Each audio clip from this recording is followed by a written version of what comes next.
हरे राम राम राम हरे हरे, हरे कृष्ण कृष्ण कृष्ण हरे हरे, हरे राम राम राम हरे हरे, हरे कृष्ण कृष्ण कृष्ण हरे हरे, हरे राम राम राम हरे हरे, हरे कृष्ण कृष्ण कृष्ण हरे। जानकी कांतस्मरणं गोपिका जीवनस्मरणं, हर नमः पार्वती पतये। सद्गुरुस्वामिनः आञ्जनेयस्वामिनः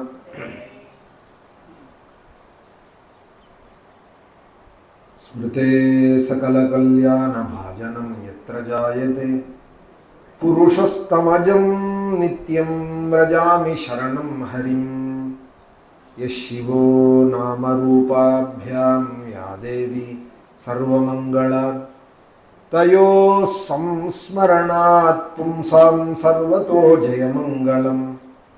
वागीशाद्याः सुमनसः सर्वार्थानामुपक्रमे, यन्नत्वा कृतकृत्या स्युः तं नमामि गजाननं। दोर्भिर्युक्ता चतुर्भिः स्फटिकमणिमयीम् अक्षमालां दधाना, हस्ते नैकेन पद्मं सितमपि च शुकं पुस्तकं चापरेण, भासा कुन्देन्दु शङ्खस्फटिकमणिनिभा भासमाना समाना। सा मे वाग्देवतेयं निवसतु वदने सर्वदा सुप्रसन्ना।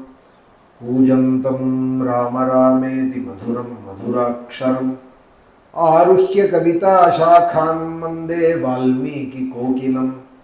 आञ्जनेयमतिपाटलाननं काञ्चनाद्रिकमनीयविग्रहं, पारिजाततरुमूलवासिनं भावयामि पवमाननन्दनम्।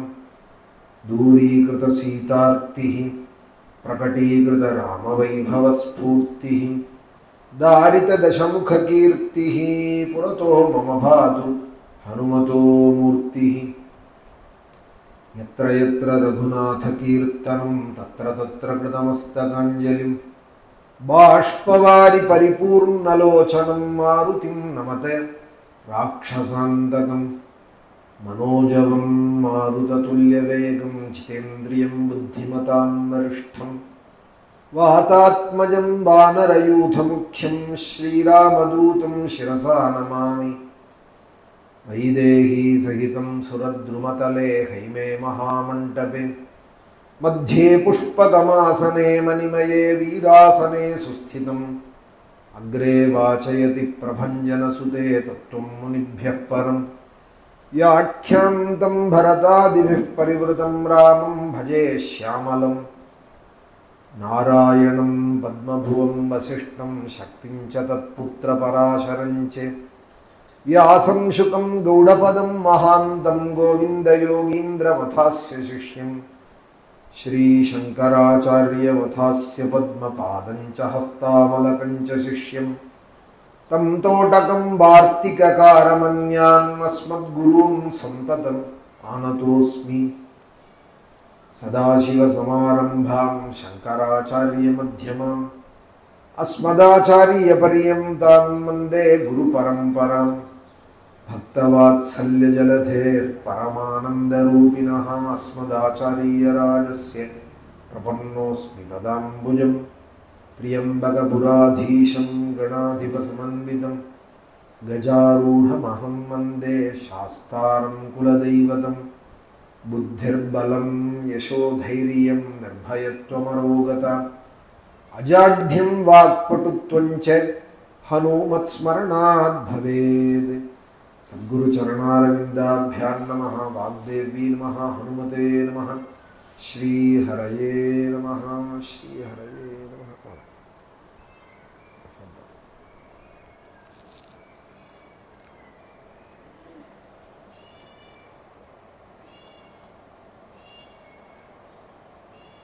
ஸ்ரீமத் ராமாயணாக்கியோயம் பிரத்யக்ஷோ ராம ஏவஹி. ராம ஏவஹி அப்படின்னு ராமாயணத்தினுடைய மகாத்மியம்.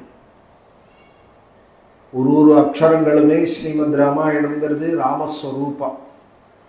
அதுலேயும் விசேஷமாக வால்மீகி எழுதினதான ராமாயணம் பிரம்மாவினாலேயே அவருக்கு ஆக்ஞை பண்ணப்பட்டு நாரதரால உபதேசம் பண்ணப்பட்டு இந்த ராமாயணத்தை அவர் எழுதுகிறார். ஏற்கனவே பிரம்மலோகத்தில் இருந்ததான 100 கோடி ஸ்லோகமாக இருக்கிற ராமாயணத்தை சத்குரு நாரதருடைய ஒரு உபதேசத்தை கேட்டு 100 ஸ்லோகங்களில் அவர் சங்கேப ராமாயணமாக சொல்ல 100 கோடி இருந்ததான ராமாயணத்தை 100 ஸ்லோகத்தில் சொன்னார் நாரதர். நாரதர் சொன்னதான 100 ஸ்லோகத்தை 24,000 ஸ்லோகமாக இவர் ரச்சனை பண்ணினார். 100 கோடி பிரம்மலோகத்தில் இருக்கு ராமாயணம். பிரம்மலோகவாசிகள் நம்மளுடைய காலமும் அவ காலமும் ரொம்ப வித்தியாசப்படும். இப்படி இங்கே நமக்கு பகல்னா அங்கே ராத்திரின்னு சில நாடுகள் இருக்கணும். சில நாடுகளில் எப்போதுமே பகல் எப்போதுமே ராத்திரின்னு கூட சில நாடுகள் இருக்குது. சில மாதங்கள் பகலாகவே இருக்குது, சில மாதங்கள் சூரியோதயமே ஆகாத இருக்குன்னு இருக்குது. வித்தியாசப்படுறா போல் பிரம்மலோகத்துக்கும் நமக்கும் ரொம்ப வித்தியாசம், கால வித்தியாசம் உண்டு. அவர்களுக்கு நிறைய ஆயுஷ் இருக்குது. தேவர்களுக்கே நம்மளுடைய ஒரு வருஷங்கிறது தேவர்களுக்கு ஒரு நாள்னு சொல்லப்படுறது. தேவர்களுக்கு அது மாதிரி ஒரு வருஷங்கிறது பிரம்மதேவனுக்கு சில நிமிஷங்கள். 1000 சதுர்யுகம்ங்கிறது பிரம்மதேவனுக்கு ஒரு பகல்னு கீதையில் போய் ஒரு இடத்துல பிரம்மாவை பற்றி சொல்கிறதே பகவான் சஹஸ்ர யுகபரியந்தம் அஹரியத் பிரம்மணோ விதுஹு ராத்திரிம் யுக சஹசிராந்தாம் தேகோராத்திர விதோ ஜனாகா அப்படின்னு 1000 சதுர்யுகம் ஒரு பகல், 1000 சதுர்யுகம் ஒரு ராத்திரின்னு சொல்லியிருக்கா. அப்போ அவர்களுக்கு எவ்வளோ காலங்கள் இருக்குது. அதனால அவர்களோட காலத்தை அனுசரித்து 100 கோடி கிரந்தமாக இருக்குது ராமாயணம். நமக்கோ நம்ம பார்வையில் ஒரு கொசு எப்படி ஒரு நாள் 2 நாள் வாழ்கிறது, இப்படி தட்டினா போயிடுது கொசு. ஈசல் அப்படின்னு ஒன்றும் மழை காலங்களில் அப்படி திடீர்னு கிளம்பும், ஒரு நாள் வாயுஸ் அதுக்கு ரெக்க உடனே விழுந்துடும், உடனே அது போயிடும். ஏதாவது ஒரு பூச்சி வந்து பள்ளி மாதிரி இருக்கிறது சாப்பிட்டுட்டு போயிடும். அதுபோல் தேவர்களுக்கெல்லாம் நம்பும். ச தேவானாம் பசுஹு அப்படின்னு தேவர்கள் நமக்கு எப்படி ஒரு ஈசலையும் ஈயையும் கொசுவையும் நினைக்கிறோமோ அதுபோல் தேவர்களுக்கெல்லாம் நம்ம வந்து அதுபோல தான். பிரம்மலோகம் இன்னுமே ரொம்ப காலங்கள் நீட்டிச்சதானது. 100 கோடி கிரந்தமாக அங்கே ராமாயணத்தை படிச்சுன்னு இருக்கலாம். அங்கே இருக்கான் ராமாயணம். அப்போ எவ்வளோ இருக்கும் அந்த ராமாயணத்தில்? இப்போ இந்த 24,000 ஸ்லோகத்திலேயே ராமகுணம் அவ்வளோ சொல்லப்படுறதுன்னா 100 கோடி ஸ்லோகமாக இருக்கிறதே இன்னும் எவ்வளவு விஷயங்கள் இருக்கும். அங்கே கடைகளில் ஏதோ துண்டுக்கு ஒரு தங்க ஆபரணமே அவ்வளோ நன்னா இருக்குன்னால் மைண்டில் இன்னும் எப்படி இருக்கும்? சின்ன ஒரு வைரக்கல்லே பார்க்கறதுக்கு நல்லா இருக்குன்னு நம்ம நினைக்கிறோம். வைர சுரங்கத்தில் எப்படி இருக்கும் அப்படின்னு ஆலோசித்தோமானால் அதுபோல் இருக்குது பிரம்மலோகத்தில் இருக்கிற ராமாயணங்கிறது. அதை சங்கேபமாக 100 ஸ்லோகத்தில் வால்மீகிக்கு நாரதர் சொன்னார். அதுதான் ராமாயணத்தினுடைய ஆரம்பம். முதல் சர்க்கம் தபஸ்வாத்தியாய நிரதம் தபஸ்வி வாக்விதம்பரம் நாரதம் பரிபப்ரச்சே வால்மீகிர் முனிபுங்கவம் அப்படின்னு தொடங்கிறது. ஒரு ஆச்சரியம். இந்த வால்மீகிக்கு அவருடைய வாழ்க்கையினுடைய ஆரம்ப காலத்திலேருந்து நாரதர் தான் அவரை செம்மப்படுத்துகிறார். காட்டில் வேடுவனாக சுற்றின்னு இருந்தார். இங்கே தான் இருந்தார். தமிழ்நாட்டு ரிஷி தான் அகஸ்தியர், வால்மீகி, வால்லா. லால்குடி பக்கம் அன்பில் அப்படிங்கிற கிராமம்தான் வால்மீகியோட பூர்வ காலங்களில் வாழ்ந்த இடம்னு சொல்லப்படுறது. அப்புறம் தான் அவர் கங்கை கரையில் தமசா நதின்னு ஒரு நதிக்கரையில் போய் ஆசிரமம் அமைச்சிருந்தார். ஆரம்பத்தில் இங்கே தான் இருந்தார். ஒரு வேடனாக சுற்றின்னு இருந்தார். கிராதோ பூன் முனிஸ்ரேஷ்டா வால்மீகி ரிதி விஸ்ருதா அப்படின்னு ஒரு வேடனாக இருந்தவர் அப்புறம் வால்மீகி மகரிஷியாக ஆயிட்டார். வால்மீகி பகவான் அப்படின்னு சொல்லுவாங்க. வடக்கே எல்லாம் போனோமானால் அயோத்தியிலெல்லாம் வால்மீகி ஸ்டாச்சுவோ படமோ வச்சுருந்தா அதில் வால்மீகி பகவான் அப்படின்னு எழுது. பகவான் வால்மீகி அப்படின்னு ஆயிட்டார். ஒரு மனுஷனே அவ்வளோ கீழே இருந்தவர் அவ்வளோ பெரிய நிலைக்கு ஆயிட்டார் ஒரு ராமநாமத்தினால. காட்டில் அவர் சுற்றின்னு இருந்த காலத்திலே சப்தரிஷிகளோடு வந்து நாரதர் ராமநாமத்தை அவருக்கு உபதேசம் பண்ணினார். ராமான்னு சொல்லுன்னா அவருக்கு சொல்ல வரல. தமிழில் மராமரம்னு ஒரு மரம். இது என்ன மரம்னு காமிச்சார். மராமரம்னு சொன்னார். காட்டுவாசி தானே, அவருக்கு தெரியும் மராமரம்னார். மரத்தை விட்டுடு, மராங்கிறத சொல்லின்று. மராங்கிறத சொல்லுன்னு ராமான்னு சொல்லுன்னா சொல்ல வரலையா அவருக்கு. காட்டில் சுற்றின்னு இருந்தவருக்கு இங்கே அன்பில் தான் க்ஷேத்திர மகாத்மியம். அன்பில் சுந்தரராஜ பெருமாள் இருக்காரே, இங்கே க்ஷேத்திர மகாத்மியம் இது வால்மீகியோட பூர்வஸ்தானம் அப்படின்னு சொல்லப்படுறது. இன்றைக்கும் அந்த க்ஷேத்திரத்தில் வால்மீகியோட ஒரு இது சொல்லப்படுறது. அதே போல் அவருடைய மோட்சஸ்தலம்தான் திருநீர்மலை அப்படின்னு மெட்ராஸில் பம்மல்லேருந்து பைபாஸில் இருக்கே, அதுதான் மோட்சஸ்தலம். வால்மீகிக்கு அவருக்கு ஒரு நீர் ஊற்றை ஏற்படுத்தினார். ரொம்ப காலம் யாத்திரை பண்ணின்னு வந்தவர், தாகத்துக்கு ஜலம் கூட இல்லாமல் ரொம்ப கஷ்டப்பட்டு அந்த மலையில் வந்து பகவானை நினைக்க சுவாமியே அவருக்கு ஒரு ஊற்றை ஏற்படுத்தினார். இதுதான் திருநீர்மலை. இந்த இடத்துல இருக்குது ஜலம் அப்படின்னு காமிக்க தாகசமனமாச்சு. தாகசமனம் ஆனதும் வால்மீகி அங்கே இருக்கிற பகவானையே சரணாகதி பண்ணினா. இப்படியே தாகம் தாகம் பசி பசின்னே வாழ்க்கை முழுக்க போயின்னு இருக்கேன், உன்னை நான் வந்து அடையிறது எப்பொழுதோ அப்படின்னு சரணாகதியாய் அவர்கிட்ட பிரார்த்திக்க அங்கேயே மோட்சம் கொடுத்தார் அப்படின்னு வால்மீகி ரிஷிக்கு மோட்சஸ்தலமாக திருநீர்மலை சொல்லப்படுறது. அவர் பிறந்து வளர்ந்து வாழ்ந்ததெல்லாம் நம்ம லால்குடி பக்கம் இருக்கிற அன்பில்ங்கிற கிராமங்கள், அதெல்லாம் காடாக இருந்தது ஒரு காலத்தில். மராமரத்தை காமிச்சு மரா மரா மரான்னு சொல்லிகிட்டே இருந்தார். மரா மரா மரா மரா மரா மரா மரா இப்படி தான் ராமநாமம் சொல்ல ஆரம்பித்தார். இப்படி தான் அவர் ராமநாமம் சொல்ல ஆரம்பித்தார். நாமம் எப்படி சொன்னாலும் அது நமக்கு க்ஷேமத்தை கொடுக்கும். கையில் போட்டால் என்ன, இடுப்பில் போட்டால் என்ன, ஊசி போட்டால்னா உடனே ஆரோக்கியம் ஏற்படுறது இல்லையா? டாக்டர்கிட்ட போய் கேட்குறோம், ஊசி எடுத்ததுமே கையில் போட போகிறீங்களா, இடுப்பில் போட, ஏதோ ஒரு இடத்துல போட போகிறா, எங்கே போட்டாலும் நமக்கு ஆரோக்கியம். உட்காந்துருக்கட்டுமா படுத்துன்னு இருக்கட்டுமா ஊசி போடுறதுக்குன்னா நீ எப்படி போட்டாலும் உனக்கு மருந்து உள்ளே போயிடும். எப்படி இருந்தாலும் உட்காண்டிருந்த ஊசி போட்டாலும் சரி, படுத்துன்னு இருந்து ஊசி போட்டாலும் சரி, எப்படியோ இந்த மருந்து உள்ளே போயிடுறதே நமக்கு எப்படி ஆரோக்கியம் ஏற்படுறதோ அதுபோல் பகவான் நாமம் கோண கோண கோவிந்தா அப்படின்பா தமிழில் விளையாட்டாக. கோவிந்தான்னு சொல்ல வரலன்னா கூட கோண கோண கோவிந்தா அப்படின்னு கோஹிந்தா கோஹிந்தா கோஹிந்தான்னு சொல்லிட்டு இருந்தான். அவனுக்கும் பகவானுடைய அனுகிரகம் கிடைச்சிது அப்படின்னு ஒரு கதை அழகாக சொல்லுவார் முக்கூர் சுவாமி. அதுபோல பகவன் நாமத்தை எப்படி சொன்னாலும் க்ஷேமம் உண்டாகும். மரா மரா மரா மரா மரான்னு இந்த மராமரத்தை சொல்லிகிட்டே இருந்தார். நாரதர் சொன்னதும் அவருக்கு மனசில் பட்டு. ஒரு ஆச்சரியம், எல்லாரும் சொன்னாலும் எல்லாரும் கேட்க மாட்டா, எல்லாருக்கும் எல்லாரும் சொல்கிறதும் மனசில் படாது. குடும்பத்திலே இருந்தால் கூட அவர்களுக்கு யார் சொன்னால் மனசில் படுமோ அவர்களை விட்டு சொல்ல சொன்னாதான் அது அவர்களுக்கு மனசுக்கு படும். சில பேரோட தான் சில பேருக்கு அந்த ஒரு லிங்க் ஏற்படுறது. அதுபோல் உலகத்தில் நிறைய ஆச்சாரியர்கள் உண்டு, நிறைய குருமார்கள் உண்டு. ஆனால் சில பேரை பகவான் குருவாக வச்சிருக்கா. குரு தத்துவங்கிறது ஒன்று தான். ஆனால் சில பேர் சொன்னால் மனசில் உடனே படும். அதுபோல் இந்த வேடனாக இருந்த வால்மீகிக்கு மராமரான்னு நாரதர் சொல்லு அப்படின்னதுமே போகிற போக்கில் அவர் யாத்திரிகர் போல காட்டில் சொல்லி கொடுத்துட்டு போயிட்டா. மரா மரா மரான்னு அப்புறம் சொல்ல சொல்ல அதில் ஒரு ருச்சி உண்டாயிடுத்து. அவர் இருந்த இடமே புத்து வச்சு கொடுத்து, புத்து வைக்கிற அளவுக்கு அவருக்கு என்னன்னு தெரியாத அளவுக்கு ராமநாமத்தில் லயிச்சுட்டார். அவர் உடம்பு மேலெல்லாம் புத்து வச்சு அப்புறம் பகவானுடைய அனுகிரகம் அவருக்கு கிடைச்சிது. அப்புறம் வல்மீகம்னு பேர் புத்துக்கு. திருவாரூரில் இருக்கிற சுவாமிக்கு கூட வல்மீகநாதர் அப்படின்னு தான் பேர். புத்தூருவாக இருக்கா கர்ப்பகிரகத்தில். பிருத்திவியினுடைய அம்சம், பஞ்சபூதங்களில் பிருத்திவியினுடைய அம்சம் திருவாரூர். ஆகாசத்தினுடைய அம்சம் சிதம்பரம்னு சொல்கிறோம் இல்லையா. நெருப்பினுடைய அம்சம் அருணாச்சலம், ஜலத்தினுடைய அம்சம் தான் திருவண்ணாமலை. பிருத்திவி அப்பு தேஜஸ், அக்னியினுடைய அம்சம் திருவண்ணாமலை, ஜலத்தினுடைய அம்சம் திருவானைக்கோவில். இன்றைக்கும் கர்ப்பகிரகத்தில் ஜலம் இருந்துகிட்டே இருக்கும். அங்கே போனால் அந்த பூஜைக்கரை கேட்டால் ஜலம் இருக்கான்னா அது ஒரு கையில் ஒரு கழி வச்சுருப்பார், குத்தினா ஜலம் வரும். கர்ப்பகிரகத்திலேயே ஜலத்தினுடைய அம்சம். வாயுனுடைய அம்சம் தான் காளஹஸ்தி அப்படின்னு பஞ்சபூத ஸ்தலங்களில் பிருத்திவியினுடைய ஸ்தலம் திருவாரூர். வல்மீகநாதர் அப்படின்னு தியாகராஜர்ங்கிறவர் உற்சவர். திருவாரூர் தியாகராஜாங்கிறவர் உற்சவர். மூலமூர்த்தி பார்த்தோம்னா வல்மீகநாதர். அதுபோல் வல்மீகம்னா புத்து. அதுலேருந்து திரும்ப இன்னொரு பிறவி கிடச்சிது.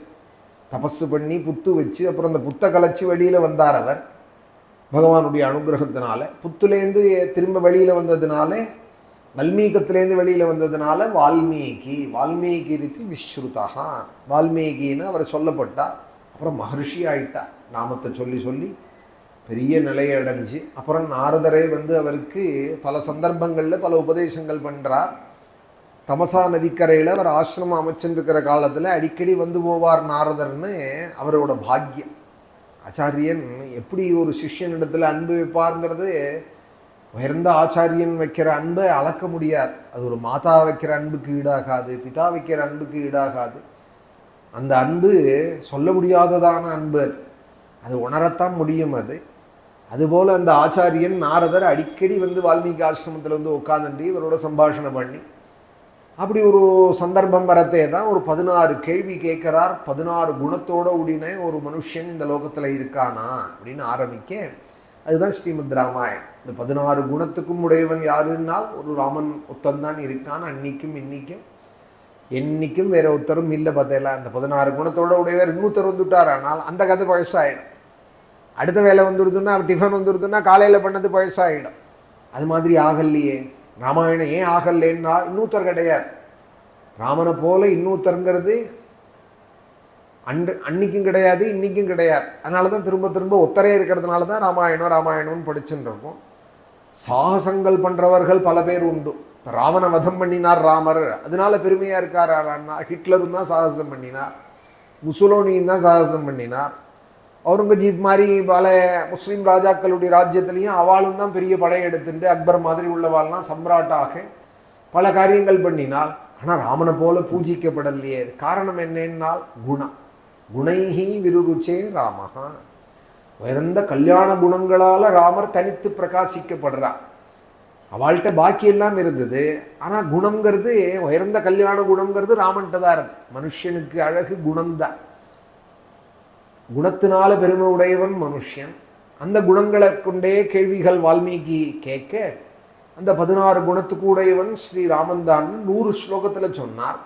சங்கேப ராமாயணம் ஆரம்பத்திலேருந்து ராமநாமா சொல்லி கொடுத்ததுலேருந்து இப்போ ராமாயணம் எழுதுகிற அளவுக்கு அவரை தயார் பண்ணிவிட்டார். 100 ஸ்லோகத்தை அவர் காதில் வாங்கிட்டு நாரதஸ்யது தத்வாக்கியம் ஸ்ருத்வா வாக்கிய விசாரதா, அதை கேட்டு உள்ள அப்படியே அசைபோட்டு கேட்டது ஆச்சாரியன்ட்டேருந்து நமக்கு கால் பாகம்தான். ஸ்கூல்லையே சொல்லிக் கொடுத்தா கூட 25% தான் வாத்தியாரால் சொல்ல முடியும். அப்புறம் பாதம் சிஷ்ய ஸ்வமேதையா, தன்னுடைய புத்தியினால் அதை ஆலோசிக்கணும். என்னமோ சொன்னாங்களே என்னன்னு நம்ம புத்தியினாலே அதை ஆலோசித்து அப்புறம் தான் அதை ஃபுல்ஃபில் பண்ணணும். ஒரு வாத்தியார் சொல்லிக் கொடுக்குறாருனால், சொல்லிக் கொடுக்குறவர் கெட்டிக்கார வாத்தியாராக இருந்தால் கிளாஸில் எல்லாருமே ஃபஸ்ட் ரேங்க்னு தானே வாங்கணும். யாரோ ஒரு பையன் தானே ஃபஸ்ட் ரேங்க் வாங்குறாள், பாக்கி எல்லாரும். அப்போ சொல்லிக் கொடுக்குறதுல குறை இல்லை. சொல்லிக் கொடுக்குறது குறைன்னா இப்போ ஃபஸ்ட் ரேங்க் ஒரு பையன் வாங்கியிருக்கானே, குறையாகாது. கிராஸ்பிங் பவர் அப்படிங்கிறது அவாளுக்கு தனித்து பிரகாசிக்கிற. ஃபோன்னு சொன்னாலே எத்தனை விதமாக சொல்கிறோம் நம்ம. இது கொரியன் மேக்கு, இது சைனா மேக்கு, பலது சொல்கிறோம் இல்லையா. அதோட ரீச்சு ஒன்றுத்துக்கு ஒரு விதமாக நமக்கு அதோட ப்ரெசன்டேஷன் இருக்குது, பெர்ஃபார்மன்ஸ் இருக்குது. அதுபோல் ஒரு மனுஷாளுக்கும் ஒரு விதமாக இருக்குது. தன் புத்தினால் அதை ஆலோசிக்கணும். அப்படி ஆலோசிக்கிற பையன் ஃபஸ்ட் ரேங்க் வாங்கி விடுறான். மிச்சதெல்லாம் கொஞ்சம் வர வேண்டியிருக்கு, முயற்சி கூட பண்ண வேண்டியிருக்கு. ஆச்சாரியர் சொல்லிக் கொடுக்குறவர் மேலே குறை இல்லை. அதுபோல் நாரதர் 100 ஸ்லோகத்தில் தான் சொல்லிக் கொடுத்தார். அதை 24,000 ஸ்லோகமாக எழுதினார். எழுதணும்னு கூட அவர் சங்கல்பிக்கலை.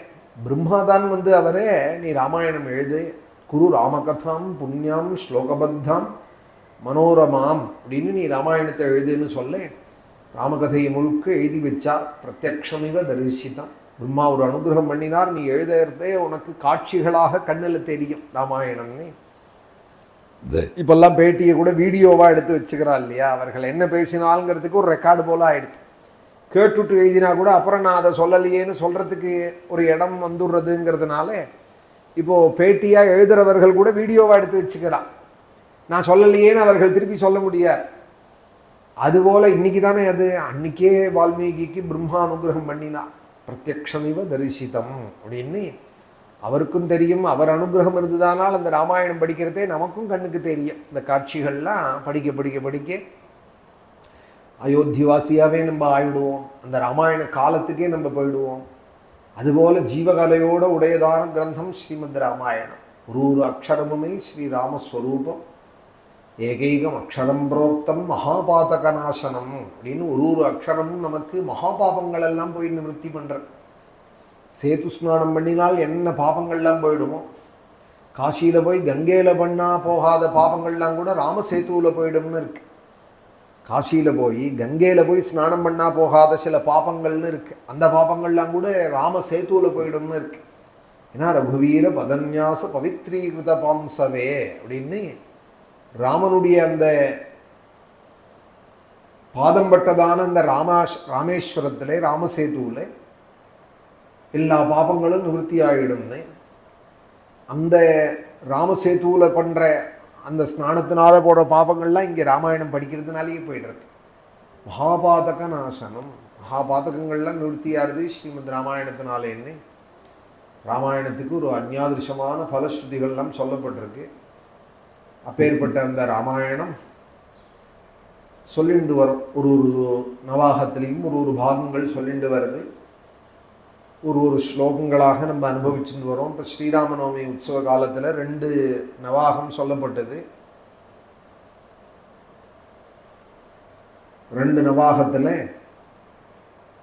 18 நாளைக்கு ஸ்ரீமத் ராமாயணத்தில் அயோத்தியா காண்டம் சொல்லிட்டு வந்தோம்.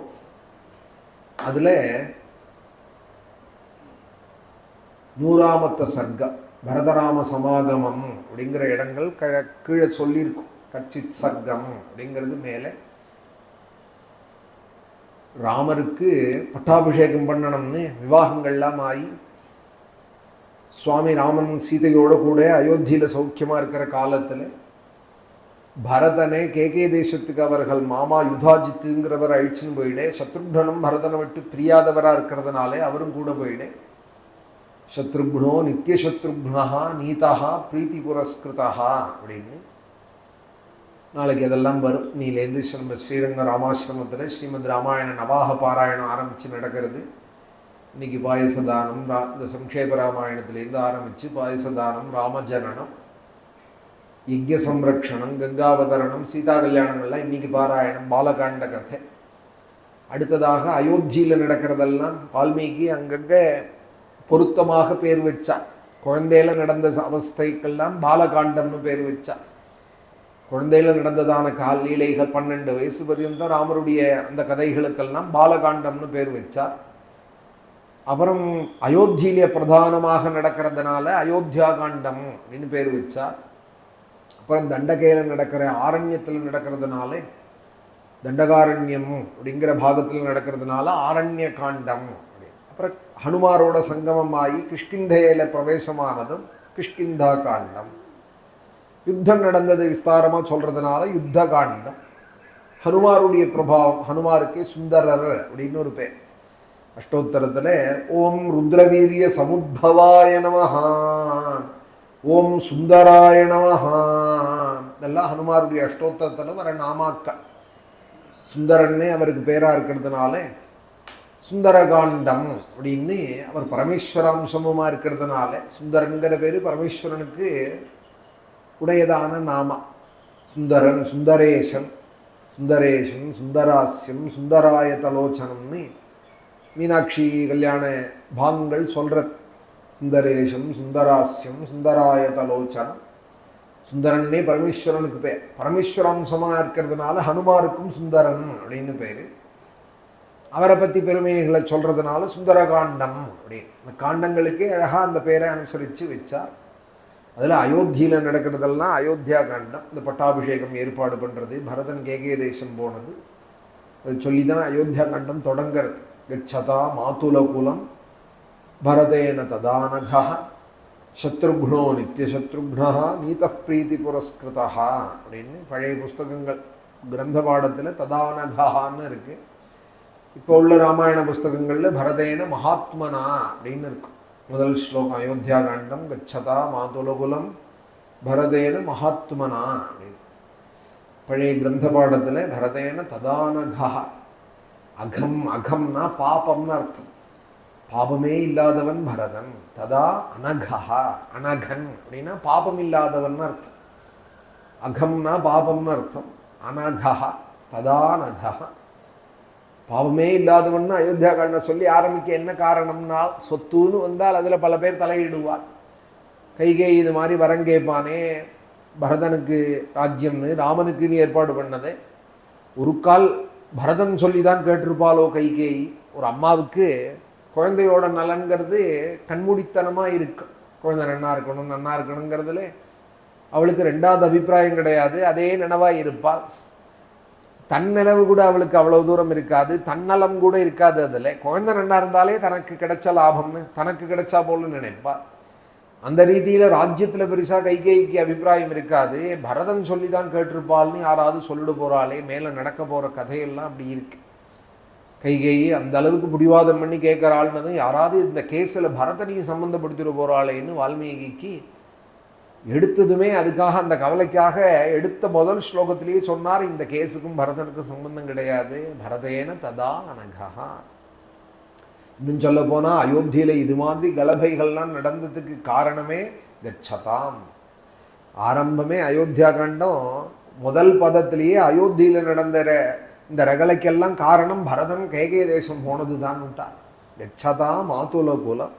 பரதன் சென்றார்னா இதை போய் சொல்லுவானே, ஆரம்பிக்கிறதையே பரதன் போனார் கேகயத்துக்குன்னு சொல்லுவானேன்னால் அவர் போகாமல் இருந்திருந்தாரானால் ராமன் வனத்துக்கு போயிருக்க மாட்டாரே. அவர் போகாமல் இருந்திருந்தாரானால் வச்ச பட்டாபிஷேகத்தை நடத்தியிருப்பாரே.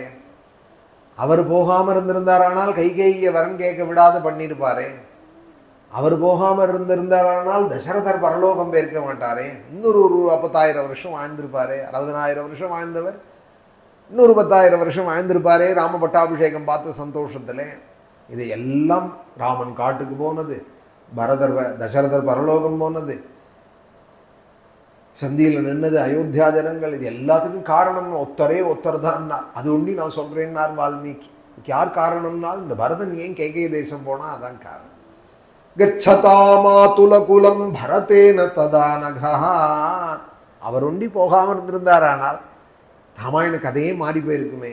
அயோத்தியில் இந்த இவ்வளவு காட்சிகள் கோரங்கள்லாம் நடந்திருக்காது. தசரதர் ஒரு ராத்திரி முழுக்க அழுதது, ராமனை நினச்சி கதறின்னு இருக்கிறது, கௌசல்யா அழறது, இவ்வளவு பேர் அழ விட்டது காரணம் ஒரு குதிரை உள்பட அழறது, ஒரு யானை உள்பட அழறது அப்படின்னு கீழே பார்த்தோம். அயோத்தியா கண்டத்தில் உஷ்ணமஸ்ரு பிரமுஞ்சந்தா, குதிரைகள் கூட கண்ணால் கண்ணீர் விடுறது ராமா அப்படிங்கிறார் சுமந்திரர்.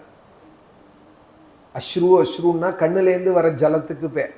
ஸ்மஸ்ரு அப்படின்னா முகத்தில் முடிக்கிற முடிக்கு பேர். ஒரு எழுத்து தான் வித்தியாசம். முகத்தில் முடிக்கிற முடிக்கு ஸ்மஸ்ருன்னு பேர்.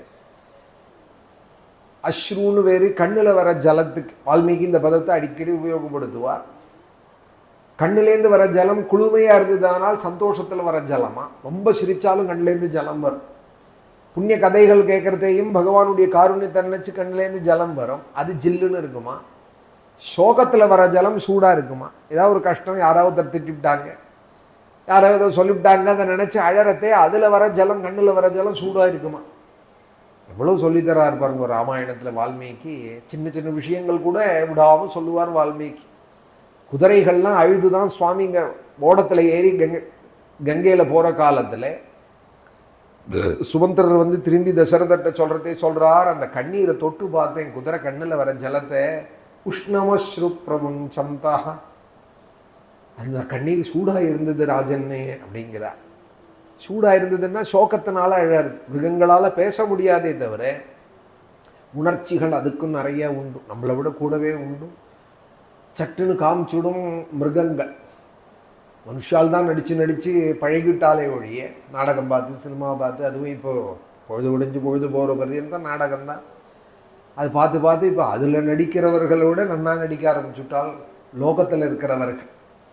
இந்த நாடகம் பார்த்தே நாடகத்தில் உள்ளதை விட நடிப்பு நன்னா பழகிவிட்டா. பழைய காலத்துலலாம் நடிக்க தெரியாது, மனசில் என்ன பண்ணுறதோ சட்டுன்னு சொல்லிவிடுவா. அதனால வருத்தம் வந்தால் கூட பரவாயில்ல, நினச்சதை இப்போ யாருக்காவது சொல்ல முடியுமா, சொல்லிவிட்டா அப்புறம் ஒரு நாள் கடத்த முடியுமா. மனசில் ஒன்று நினைக்கிறோம்னா மூடி அதனாலேயே பல வியாதிகள் உண்டாகிறது. சொல்ல முடியாத இருக்குது, மனசில் அவ்வளோ குறைகள் இருக்குது எல்லாருக்கும். சொல்லிவிட்டால் யதார்த்தவாதி பகுஜன விரோதின்னு பல பேருடைய விரோதத்தை சம்பாதிச்சுக்கிறா போல ஆகிடும். மனசில் பட்டதெல்லாம் பேச முடியாது, நியாயமாக இருந்தால் கூட சொல்ல முடியாது. அது மாதிரி ஒரு காலமாக இருக்குது. நடிச்சே பழக வேண்டியிருக்கு. உண்மைங்கிறது இப்போ ரொம்ப குறைச்சலாகிடுது. பழைய காலத்தில் உண்மையாக இருப்பாள், நிம்மதியாக இருப்பாள்.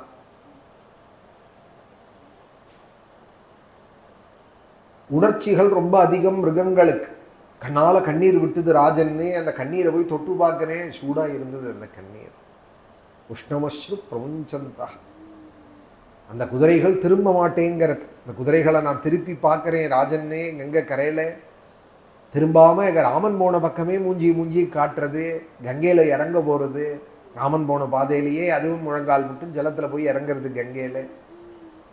ஜாத்தியஸ்வங்கள் நான் சொன்னதை கேட்கும். ரொம்ப வருஷமாக பழக்கமுள்ளதான குதிரைகள். சுமந்திரர் சொல்கிறார், என் கட்டுப்பாட்டில் இல்லை. அது ராமன் ஓடத்தில் போனதும் என் கட்டுப்பாட்டில் இல்லை அந்த குதிரைகள் அப்படின்னு தசரதர்கிட்ட வந்து சொல்கிறா. அப்படி குதிரைகள் உள்பட ராமனிடத்தில் அவ்வளோ அன்பு வச்சு தான் சுமந்திரர் அப்படி ஒரு அன்பை காமிக்கிறார் ராமனிடத்தில்.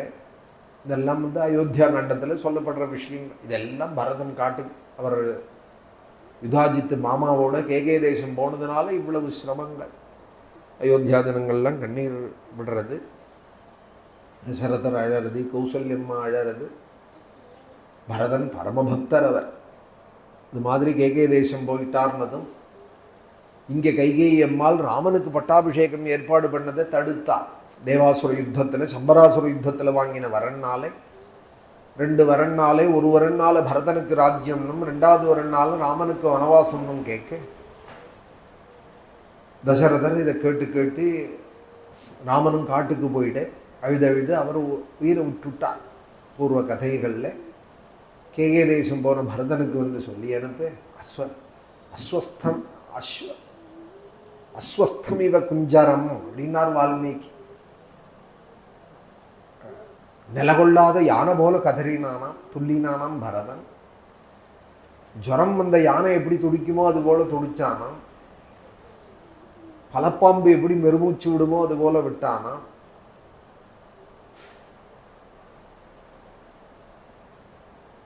விஸ்வசன்னிவ பன்னகா பபாத சகசா குருத்தா விஸ்வசன்னிவ பன்னகா. பரதர் வந்து இப்படி எல்லாம் அழுது, இதி நாகைவாரண்யே தோமராங்குஷ சோதிதா பபாத சகசா குருத்தா நிஸ்வசன்னிவ பன்னகா. அந்த அங்குஷம், ஈட்டி இத்தியாதிகளால் யானை பாகன் சமயத்தில் கட்டுப்படாத யானையை குத்துவான். குத்துற காலத்தில் அந்த யானை வேதனையில் எப்படி கத்துமோ, தோமராங்குஷ சோதிதா, அங்குஷம் ஈட்டி இதாலெல்லாம் ஹிம்சை பண்ணுற அந்த யானை எப்படி அழுமோ கதறுமோ அதுபோல் அழுதான் பரதன். ராமர் காட்டுக்கு போயிட்டார்னு காதில் விழுந்ததுமே கீழே விழுந்து பிறண்டார். பபாத சகசா குருத்தா விஸ்வசன்னிவ பன்னக. இந்த கதைகள்லாம் நான் சொல்லுவேன் அடிக்கடி. இந்த ராமாயணம் கூட இனிமேல் புரியுமான்னு தெரில எனக்குன்னு நான் அடிக்கடி சொல்கிறேன். கூட பிறந்தவர் தானே ஐயா, அண்ணா தான், தம்பி தான். எங்கள் பாட்டி, வயசான பாட்டி இருந்தா, அவள் அடிக்கடி சொல்லுவாள், பிறக்க அண்ணன் தம்பி, வளர பங்காளின்பா. கிராமங்கள்லேயே அந்த வழக்கமாக சொல்கிறது, பிறக்க தம்பி, வளர பங்காளின்பா. வளர்ந்தா அவனும் தானே பங்குக்கு. அப்பா அம்மா தான், கூட பிறந்தவன் தான். ஆனால் இங்கே இந்த குடும்பத்தில் ஒரு வித்தியாசம், விலட்சணம் என்னன்னா, அப்பா போனதுக்கு கூட இவ்வளவு அழல, ராமனுக்கு வனவாசம்னதும் குடும்பமே கதர்றது. லக்ஷ்மணன் அழறார், கொதிக்கிறார். பரதன் வந்து கதர்றார். சத்ருக்னன் தாபப்படுறார். என்ன அப்படி என்ன ராமனிடத்தில் கூட பிறந்த 4 பேரில் அவர் ஒருத்தர் தானே ராஜகுமாரர்ல. ஒரு குடும்ப கதையாக பார்த்தோமானால் அண்ணா தானே, அப்பா தானே சொல்லிட்டு போயிருக்கார், எனக்கு இதுக்கு ஒன்றும் சம்மந்தம் இல்லை, அப்பா என்ன சொல்லியிருக்காரோ அதை கேட்கணும் அப்படின்னு இருந்து விடலாம் பரதன். நான் கேட்கல ராஜ்யம், அம்மா கேட்டால் அப்பா கொடுத்தார், எனக்கு என்ன அப்படின்னு இருந்து விடலாம். ஆனால் நிலகொள்ளாத பரதன் கதர்றா. இப்படி இருக்க காரணம் என்னன்னால், அண்ணா சாதாரண அண்ணா இல்லை. சாதாரண அண்ணாவாக இருந்தாரானால் சாதாரண அண்ணா தம்பிகளாக இருக்கலாம். அவர் சாதாரண அண்ணா இல்லை, மகாபுருஷன் அவர், ஆதிபுருஷன் அவர், புருஷோத்தமன் அவர். அதனால இந்த குடும்பத்தினுடைய அமைப்பை கொண்டே ராமனுடைய ஒரு மகத்துவம் காமிக்கப்படுறது. வெளியிலேருந்து வர பக்தர்கள் இருக்கட்டும், ஒரு சுக்ரீவன், விபீஷணன், ஒரு ஆஞ்சநேயர் ராமனிடத்தில் பக்தி பண்ணி அதனால் ராமனுடைய மகாத்மியங்கிறது இருக்கட்டும். குடும்பத்தில் பேர் வாங்கணும் முதல்ல, அப்புறம் தான் வெளியில் பேர் வாங்கிறதுங்கிறது. வெளியில் சில பேர் நிறைய பேர் வாங்கிவிடுவாள், குடும்பத்துக்குள்ளே நெருங்கி பழகிறவாளை விசாரித்தோமானால் சம்பந்தத்தில் அவளுடைய நெகட்டிவ் எல்லாம் வெளியில் சொல்லுவாள். விசாரித்தோமானால் சொல்ல நேர் இருக்கும். மனுஷன்னு சொன்னால் நெகட்டிவ் இருக்கும். ராமனிடத்தில் என்ன குறை சொல்ல முடியும்? தசரதர் அதை தான் சொல்லி அழறா. என்ன ராமன் பண்ணினான்னு நான் காட்டுக்கு அனுப்புவேன், தப்பு பண்ணவால வனவாசம் நாடு கடத்துவாள், ராமன் என்ன தப்பு பண்ணினான்னு நான் நாடு கடத்துவேன். காரணமில்லாத காட்டுக்கு போகணும் ராஜாவாக இருந்தாலும் நான் சொல்ல முடியாது. இல்லை இல்லை நான் கைகேயிட்ட சொல்லிவிட்டேன் போன்னு சொன்னேன். நானா சீச்சிம்பாலை எல்லாரும் திக்கஷ்டமிதி நிஸ்வசியே ராஜாசோக பரிப்ளுதா. திக் அப்படின்னா சம்ஸ்கிருதத்தில் சீச்சின்னு அர்த்தம். என்ன இப்படி எனக்கு ஒரு நிலை வந்ததேன்னு ராஜா தன்னைத்தானே அழறா. என்ன கஷ்டம் இது, சொல்லிக்க முடியாத கஷ்டம், காரணம் இல்லாத ஒரு பிடிவாதம், சாகசம், கைகையோட ஒரு சாகசம் சொல்ல முடியல. எல்லாரும் என்னை தூத்துவாலே. ஆர்யாக அனாரியை திமா மாரியாக புத்திர விக்ரயிகம் துருவம் திக்கரிஷ்யந்தி ரத்யாது ரத்யாசு சுராபம் பிராமணம் யதா. எல்லாரும் என்ன சொல்லி திட்டுவாள் தெரியுமா? கைகேயி புள்ளைய வித்துட்டான் கைகேயிட்ட அப்படின்னு சொல்லுவாள். புத்திர விக்ரயிகம் துருவம். ஆரியாக வசிஷ்டாதி மகர்ஷிகள்லாம் கூட திட்டுவாள். ஏன்னா ராமனுக்கு ஒரு கஷ்டத்தை கொடுத்தேன்னா தாங்க மாட்டாள் அவள். என்ன திட்டணுங்கிறது அவளுக்கு லட்சியம் இல்லை. ராமனுக்கு இப்படி ஒரு கஷ்டத்தை கொடுத்துட்டாரேன்னு அதுக்காக என்ன திட்டுவாள். அதுவும் தெருவில் 4 ரோடு கூடுற இடத்துல திட்டுவாள், ரத வீதியில். திக்கரிஷ்யம் திரத்யாசு, ரத வீதியில் கூடி கூடி திட்டுவாள். சுராபம் பிராமணம் யதா, இப்படி எல்லாம் தசரதர் சொல்லி அழறா. ஒரு அண்ணாக்காக இப்படி பாடு எல்லாரும் அழறாள், துக்கப்படுறாள். ராமனுக்கு இப்படி ஒரு கஷ்டம் வந்துடுத்தேன்னு அழறாள்னு சொன்னால், இந்த குடும்பத்தில் உள்ள மெம்பர்களை கொண்டே ராமனுடைய விஷயத்தை நமக்கு உணர்த்தரா வால்மீகி. இது சாதாரண புத்திரன் இல்லை, இவர் சாதாரணமாக உள்ளவா குழந்தையா இருந்து ஒரு கஷ்டம் வந்ததுனால், ஆமாம்பா மனுஷ வாழ்க்கைன்னா பாதி நாள் கஷ்டம் பாதி நாள் சௌக்கியம் கலந்து தான் வரும். சுகதுக்கே சமயகிருத்வான்னு சுகம் வரும் துக்கமும் வரும், சீதோஷ்ட சுகதுக்கதாகான்னு சொல்லிவிடலாம். ராமன் விஷயத்தில் அப்படி யாருமே ஏற்றுக்கல. மனுஷ வாழ்க்கைன்னா கஷ்டமும் வரும், 10 நாள் 10 வருஷம் கஷ்டப்படுவோம், 20 வருஷம் சௌக்கியமாக இருப்போம். இப்படி மாறி மாறி தான் வரும் வாழ்க்கையில். அது மாதிரி வந்திருக்கு ராமனுக்குன்னு ஒருத்தருமே சொல்லலை. காலத்தினால் இப்படி வந்தது கஷ்டம்னு ஒருத்தருமே சொல்லலை. காரணம் என்னன்னால் அது மகாபுருஷனாச்சே. இதில் ஒரு ஆச்சரியம், எல்லாரும் அழறால், ராமன் தனக்கு கஷ்டம்னு சொல்லிக்கவே இல்லை. அவர் சொல்கிறார், சொர்க்கோ தனம் வா ராஜ்யம் வா. லக்ஷ்மணன் இடத்துல சொல்கிறார், சொர்க்கத்துக்கும் மேற்பட்டதான சுகண்டா எனக்கு லக்ஷ்மணா, காட்டில் நான் போய் இருக்க போகிறேன்னு துக்கப்படாதே. வனவாசோ மகோதய, வனவாசங்கிறது எனக்கு எல்லாத்துக்கும் மேற்பட்டது அப்படிங்கிறார். ஒருத்தர் சுக துக்கம் இல்லைங்கிறார், எல்லாரும் அழகா அந்த விஷயத்தில். புரிஞ்சுக்க முடியலையேன்னால் அதுதான் ராம தத்துவம். புரிஞ்சுனுட்டோமானால் ராமனுடைய கிருபை. ராமனுடைய தத்துவம் புரிய ஆரம்பிச்சுடுத்தோன்னால் ராமானுகிரகம் நமக்கு பூர்ணமாக இருக்கு. தர்மம் புரியணும், சத்தியம் புரியணும், ராம தத்துவம் புரியணும். அப்போ தான் ராமாயணம் புரியும். நான் சொல்லுவேன், ராமாயணம் கூட இன்னும் கொஞ்ச நாள் ஆனால் புரியாது. இப்படி ஒரு தம்பி இருப்பார், யார எந்த பைத்தியம் ஐயா அப்படி இருப்பான், சொத்தை விட்டுட்டோம், இவர் கேட்கல, அவள் அம்மா கேட்டு வாங்கி கொடுத்தான்னா வாங்கின்னு போக மாட்டானோ அப்படின்னு சொல்ல ஆரம்பிச்சிருவான். ராமகதையை கேட்குறவன். இனிமே வரப்போகிற காலங்கள் களி ஜனங்கள் பரதன் மாதிரி ஒரு பரதனுக்கு எதாவது ஆயிடுத்தோ, என்ன இப்படி இருக்கானே அப்படின்னு சொல்லக்கூடிய ஜனங்கள் இப்போவே வர ஆரம்பிச்சுட்டா, இன்னும் வருவா. களி முத்தமித்த இன்னும் ரொம்ப அழகாக இருக்கும் கலிகாலம்னு பவிஷ்யோத்தர புராணங்கள்லாம் சொல்லியிருக்கு, பாகவதங்கள்லாம் சொல்லியிருக்கு. இது ராமாயணம் புரியாதது ராமாயணத்தோட குறை இல்லை, நம்மளோட குறை தான். நம்மளோட ஸ்டாண்டர்டு குறைஞ்சுட்டே இருக்கு, நாளுக்கு நாள் நம்மளுடைய நிலைங்கிறது குறைஞ்சுட்டே இருக்கு. தர்மந்தான் பெருசு, சத்தியம்தான் பெருசுங்கிற அந்த ஒரு பாவனை இல்லாமல் பணம்தான் பெருசு, வேற எதையோ பெருசுங்கிற இடத்துல வேற எதையோ வச்சுட்டோம். ஒரு பதவியோ ஒரு புகழையோ ஒரு பணத்தையோ அதை வச்சதுனால அப்போ பாக்கியெல்லாம் போயிடுமே. ஏதாவது ஒன்றை பிடிச்சிருந்தா அதுதான் இருக்கு. அப்போ தர்மங்கள்லாம் புரியாது. வேற மாதிரி பாதையில் போக ஆரம்பித்ததுனாலே மேற்க போகிறவனுக்கு கிழக்கு வருமா, கிழக்கு அவன் பார்க்க போகிறானா இந்த ஜென்மத்தில் கிடையாது. ஏன்னா அவன் மேற்கு நோக்கி போயின்னு இருக்கான். அதுபோல் வேறு பாதையில் போகிறவனுக்கு இந்த கதைகள் புரிய போகிறதில்லை. அதுக்காக ராமாயணத்துக்கு குறைவாயிடாது. பரதனுடைய பக்தி மகிமை அந்யாதிருஷமானது. பரத மகிமா ராமாயணம் முழுக்க என்ன சொல்லியிருக்குன்னால் பரதனுடைய பெருமையை தான் சொல்லியிருக்கு. தசரதனுடைய தேகத்துக்கு செய்ய வேண்டிய கர்மாக்களை பண்ணிவிட்டு பூர்வ கதையில் எல்லா சைன்யத்தையும் அழிச்சுண்டு அயோத்தியிலேருந்து கிளம்பி சிங்கிவேரபுரம் வந்து, இன்றைக்கும் வந்து அந்த சிங்கிவேரபுரம் இருக்குது. பிரயாகராஜ் பக்கத்தில் குஹன் இருந்ததான இடம் சிங்கிவேரபுரம் இருக்குது. அங்கே வந்து குஹனை சக்கியம் செய்துண்டு குஹன் சொன்னார், உங்கள் அண்ணா ஜடையெல்லாம் போட்டுண்டார், மரவுருவி கட்டிண்டு போனார் காட்டுக்குன்னதும், அண்ணா எப்படி இருக்காரோ அப்படியே நானும் இருக்கேன், எனக்கு ஒண்டி என்னத்துக்கு இந்த ராஜ சின்னங்கள்லாம்னா அங்கேயே எல்லாத்தையும் களைஞ்செறிஞ்சு விட்டு ஆலம்பாலை கொண்டு ஒரு சொல்லி பரத சத்ருக்னால் அவர்களும் ஜடையை தரிச்சுண்டால் மரவுருவி கட்டிண்டால் அண்ணாக்காக இப்படி ஒரு தியாகம். அவருக்கு தானே கஷ்டம். கைகேயி அம்மா அவருக்கு தானே வரம் கேட்டால், அப்பா அவருக்கு தானே கொடுத்தாருன்னு லக்ஷ்மணனோ பரதனோ சத்ருக்னனோ நினைக்கல. தியாகத்தினால தான் பெரிய அனுபவங்கள் கிடைக்கும். எனக்குன்னு எடுத்து வச்சுட்டா அனுபவம் கிடைக்காது, கவலை தான் கிடைக்கும். தியாகத்தினால தான் பெரிய அனுபவங்கள் கிடைக்கும். தியாகேன ஏகேன அமிர்தத்துவம் ஆனசுஹு. அண்ணாக்காக தியாகம் பண்ணுறாள். இவா தன்னோட சௌக்கியத்தை பரத சத்ருக்னாலும் ஜடையெல்லாம் தரிச்சுண்டு மரவுருவி கட்டிண்டு நேர பரத்வாஜரை வந்து பார்த்து அவருடைய வழிகாட்டுதல்ல சித்திரக்கூட்டம் வந்துட்டா.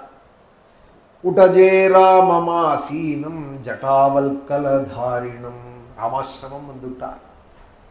ராமாசிரமம் புண்ணியஜனோபபன்னம் அப்படின்னார் வால்மீகி. நம்ம ஸ்ரீரங்க ஆசிரமத்துக்கு ராமாசிரமம்னு பேர். ராமாசிரமம்னு ஏன் பேர் சொல்கிறார் வால்மீகினால், ராமன் இருக்கார் அப்படிங்கிறதோட கூட இன்னொரு பெருமை அந்த ஆசிரமத்துக்கு, புண்ணிய ஜனங்களே கூடுற இடம் அப்படின்னு. ராமனை நினச்சிட்டு இருக்கிறவாள் தான் இங்கே வரப்போகிறாள். கிருஷ்ணனை நினச்சிட்டு இருக்கிறவாள் பாகவதம்னு சப்தாகம்னு நினைக்கிறவாள் இங்கே வரப்போகிறாள். அதுபோல் மகான்கள் பல பேர்களும் இங்கே வந்துன்னு இருக்கா. பல மகான்கள்லாம் தானே வரா. ரொம்ப ஆசையோடு கூட அனுகிரகங்கள்லாம் பண்ணின்னு இருக்காள். அதனால ராமாசிரமம் புண்ணியஜனோபபன்னம் அப்படின்னார் வால்மீகி. அந்த ராமாசிரமத்துக்கு பரதன் வந்துட்டா. அதுவும் அங்கே ஒரு மகரிஷி இருக்காள் சத்ருக்னா, அங்கே போய் கேட்போம், கேட்டால் நிச்சயம் ராமன் இருக்கிற இடம் சொல்லுவார்னு சொல்லிகிட்டே வரா. கிட்ட வர வர ராமனுடைய அந்த பாகுவும் புஜபராக்கிரமங்களும் பக்கத்தில் செவுத்தில் சாத்தி வச்சிருக்கிற கோதண்டமும் அம்பரா துணிகளும் இதெல்லாம் பார்த்துட்டு ராமன் அடையாளம் தெரிய ஆரம்பித்ததும் சத்ருக்னன்ட்ட கதர்றா. என்னால் தானே அண்ணாக்கு இப்படி ஒரு நிலை வந்தது. பட்டாபிஷேகம் பண்ணி கிரீடம் சாத்தி பார்க்க வேண்டிய தலையிலே ஜட போட்டு கண்டேனே சத்ருக்னா. உயர்ந்த பட்டு பீதாம்பரம் தரிக்க வேண்டியவர் மரவுருவி கட்டி கண்டேனே. வனவாசிகளோடு மகர்ஷிகளோடு இங்கே உட்காண்டிருக்க பார்க்குறேனே. பெரிய மந்திரிமார்கள் சேனாபதிகளோடு ராஜசபையை அலங்கரிக்க வேண்டியவர் இப்படி சித்திரக்கூட்டத்தில் ஒரு குடிசை வாசலில் உட்காண்டிருக்க கண்டேனே. பெரிய அரண்மனையில் இருக்க வேண்டியவர் இங்கே குடிசையில் இருக்க கண்டேனே. சந்தன கலபங்கள்லாம் பூசிக்க வேண்டியவர் சித்திரக்கூட்ட புழுதியெல்லாம் படிய கண்டேனே. இதுக்கு காரணம் என்னடா சத்ருக்னான்னா, என்னன்னால் நான் ஒரு பாபி பிறந்தது தான் காரணம்னா. நான் பிறக்கவே இல்லைன்னா கைகேயி அம்மா யாருக்குன்னு சொத்த கேட்பா. சத்ருக்னா இது அத்தனைக்கும் காரணம் நான் ஒருத்தன் பிறந்தது தான்டா காரணம். நான் எதுக்குடா பிறந்தேன், இப்படி ஒரு நிலை வந்ததே எனக்கு. நான் போய் ராமனுடைய காலில் என்னுடைய கண்ணீரால் அந்த பாதத்தை அலம்பினாலொழிய இந்த பாபத்துக்கு பரிகாரமாகாது. நான் கேட்டேன் கேட்கல அது வேறு விஷயம். என் நிமித்தமாக தானே எங்கள் அம்மா கேட்டார். நான் இன்னொருத்தன் பிறக்கவே இல்லைன்னு அம்மா யாரை காமிச்சு கேட்க போறா. நமேஷாம் திர்பவிஷ்யதி யாவன்ன ராஜ்யே ராஜ்யாருஹா. அப்பேற்பட்ட அந்த ராமன் அவனுடைய பாதத்தில் என் தலையை கொண்டு முட்டிக்கணும், என் கண்ணீரால் அவர் காலை அலம்பணும், அலம்பினாதான் இந்த பாபம் நிவர்த்தியாகும்னு சொல்லிகிட்டே வந்து ராமன் முன்னாடி அண்ணான்னு கத்தின்ண்டே 10 அடி முன்னாடி விழுந்துட்டாரான். ராமன் கையில் கிடைக்கலையா அழுதுண்டே கீழே விழுந்துட்டார். காட்டில் இருக்கிற மிருகங்கள்லாம் பார்க்கறது. சுவாமியும் ஓடி வரார் லக்ஷ்மணனோட தூக்கிறதுக்கு. அப்படியே தூக்கி கட்டி மடியில் எடுத்து வச்சுருந்தார். புழுதி படிஞ்சு ஆகாரம் இல்லாத ஒரு மாசமாய் ஜடமர உருவி எல்லாம் போட்டுண்டு பரதன அடையாளமே தெரியல.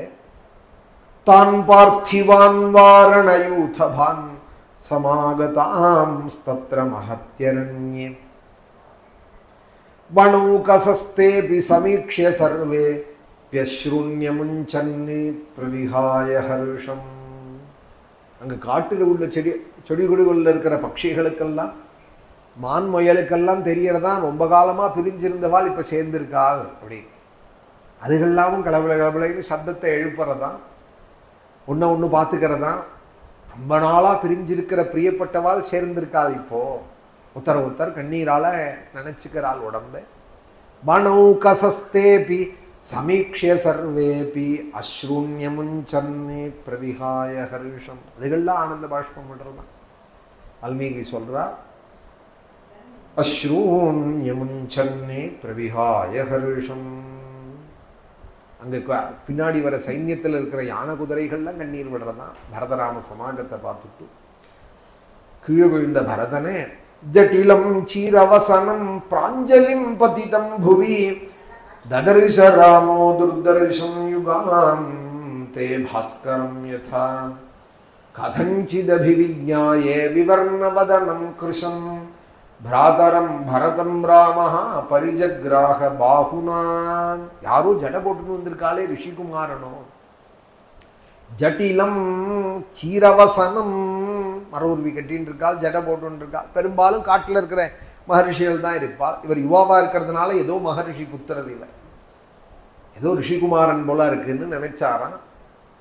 ஆனால் கீழே விழுந்த பரதனுக்கு பிரஜை போயிடுத்தான். கை மாத்திரம் தலைமையில கூப்பியே இருக்கான். பிராஞ்சலிம் பதிதம் புவி, கூப்பின கை மாத்திரம் பிரியலையா. கண்ணுலேருந்து கண்ணீர் வந்துட்டே இருக்கான். வாய் மாத்திரம் பிரஜை இல்லைன்னா கூட அண்ணா அண்ணா அண்ணா அண்ணான்னு வாய் மாத்திரம் சொல்லிகிட்டே இருக்கு. ராமண்ணா ராமண்ணா ராமண்ணான்னு வாய் சொல்லிகிட்டே இருக்கு. பிராஞ்சலிம் பதிதம் புவி, கண்கொண்டு பார்க்க முடியலையா ராமனாலே அந்த பரதனை. ததர்ஷ ராமோ துர்தர்ஷா, துர்தர்ஷம் கண்கொண்டு பார்க்க முடியலையா, அவ்வளோ மெலிஞ்சு போயிட்டாரான் பரதன். பரதன் ராமனை பார்த்தார், ராமர் மெலிஞ்சு போயிட்டார்னு இங்கே சொல்லலை.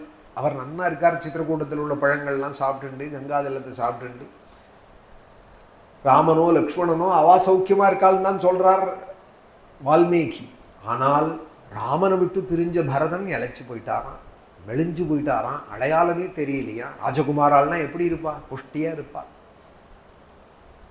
யாராவது கொஞ்சம் நன்னா இருந்தாலானா கிராமத்துலேயோ ஊர்லேயோ சொல்லுவா, அவனுக்கு என்ன பணக்கார வீட்டு பையன் அப்படின்னு சொல்லுவாள். புஷ்டியா இருக்கா. ஒரு சௌக்கியமா இருக்கிற குடும்பத்தில் இருக்கிற பையனே பார்த்தா தெரியும். நாள் ராஜகுமாரன் எப்படி இருப்பார்? அதுவும் கைகேயிக்கு அவ்வளோ பிரிய புத்திரன் எப்படி இருப்பார்? மகாராணியான கைகேயோட புத்திரன் எப்படி இருப்பார்?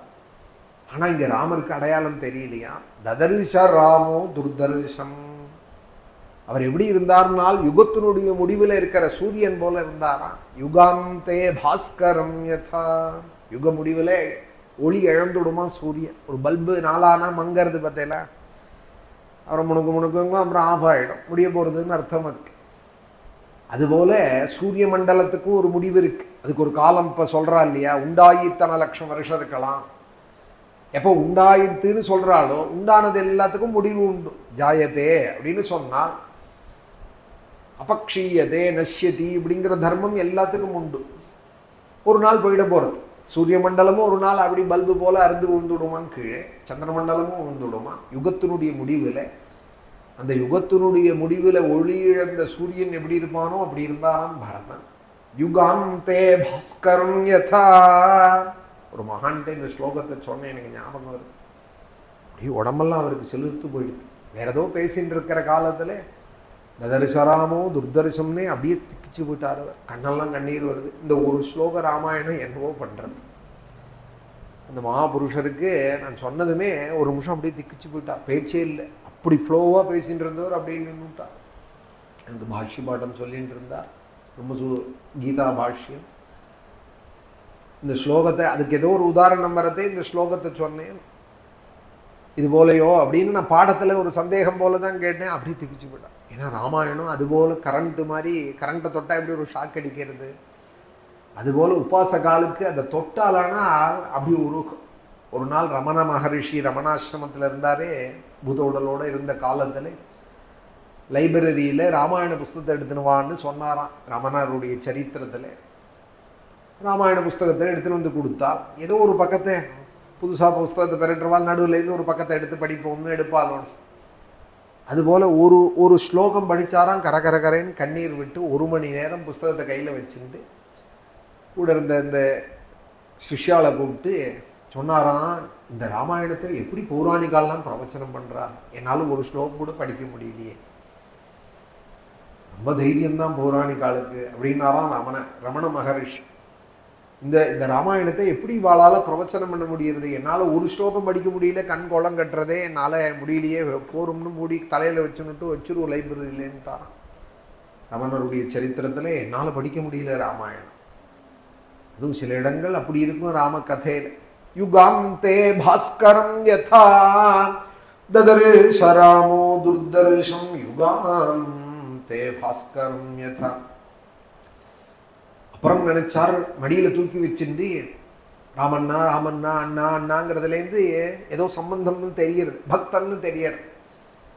குப்புற விழுந்திருக்கார். கதஞ்சிதபிவிஜ்ஞாயே, இது யாரா இருக்கும் அப்படின்னு ஒருத்தர் புதுசாக வந்தாலானா அப்படி உத்து பார்ப்பாலும் வால்மீகி சொல்றார், இது யாரா இருக்கும், கதஞ்சிதபிவிஜ்ஞாயே.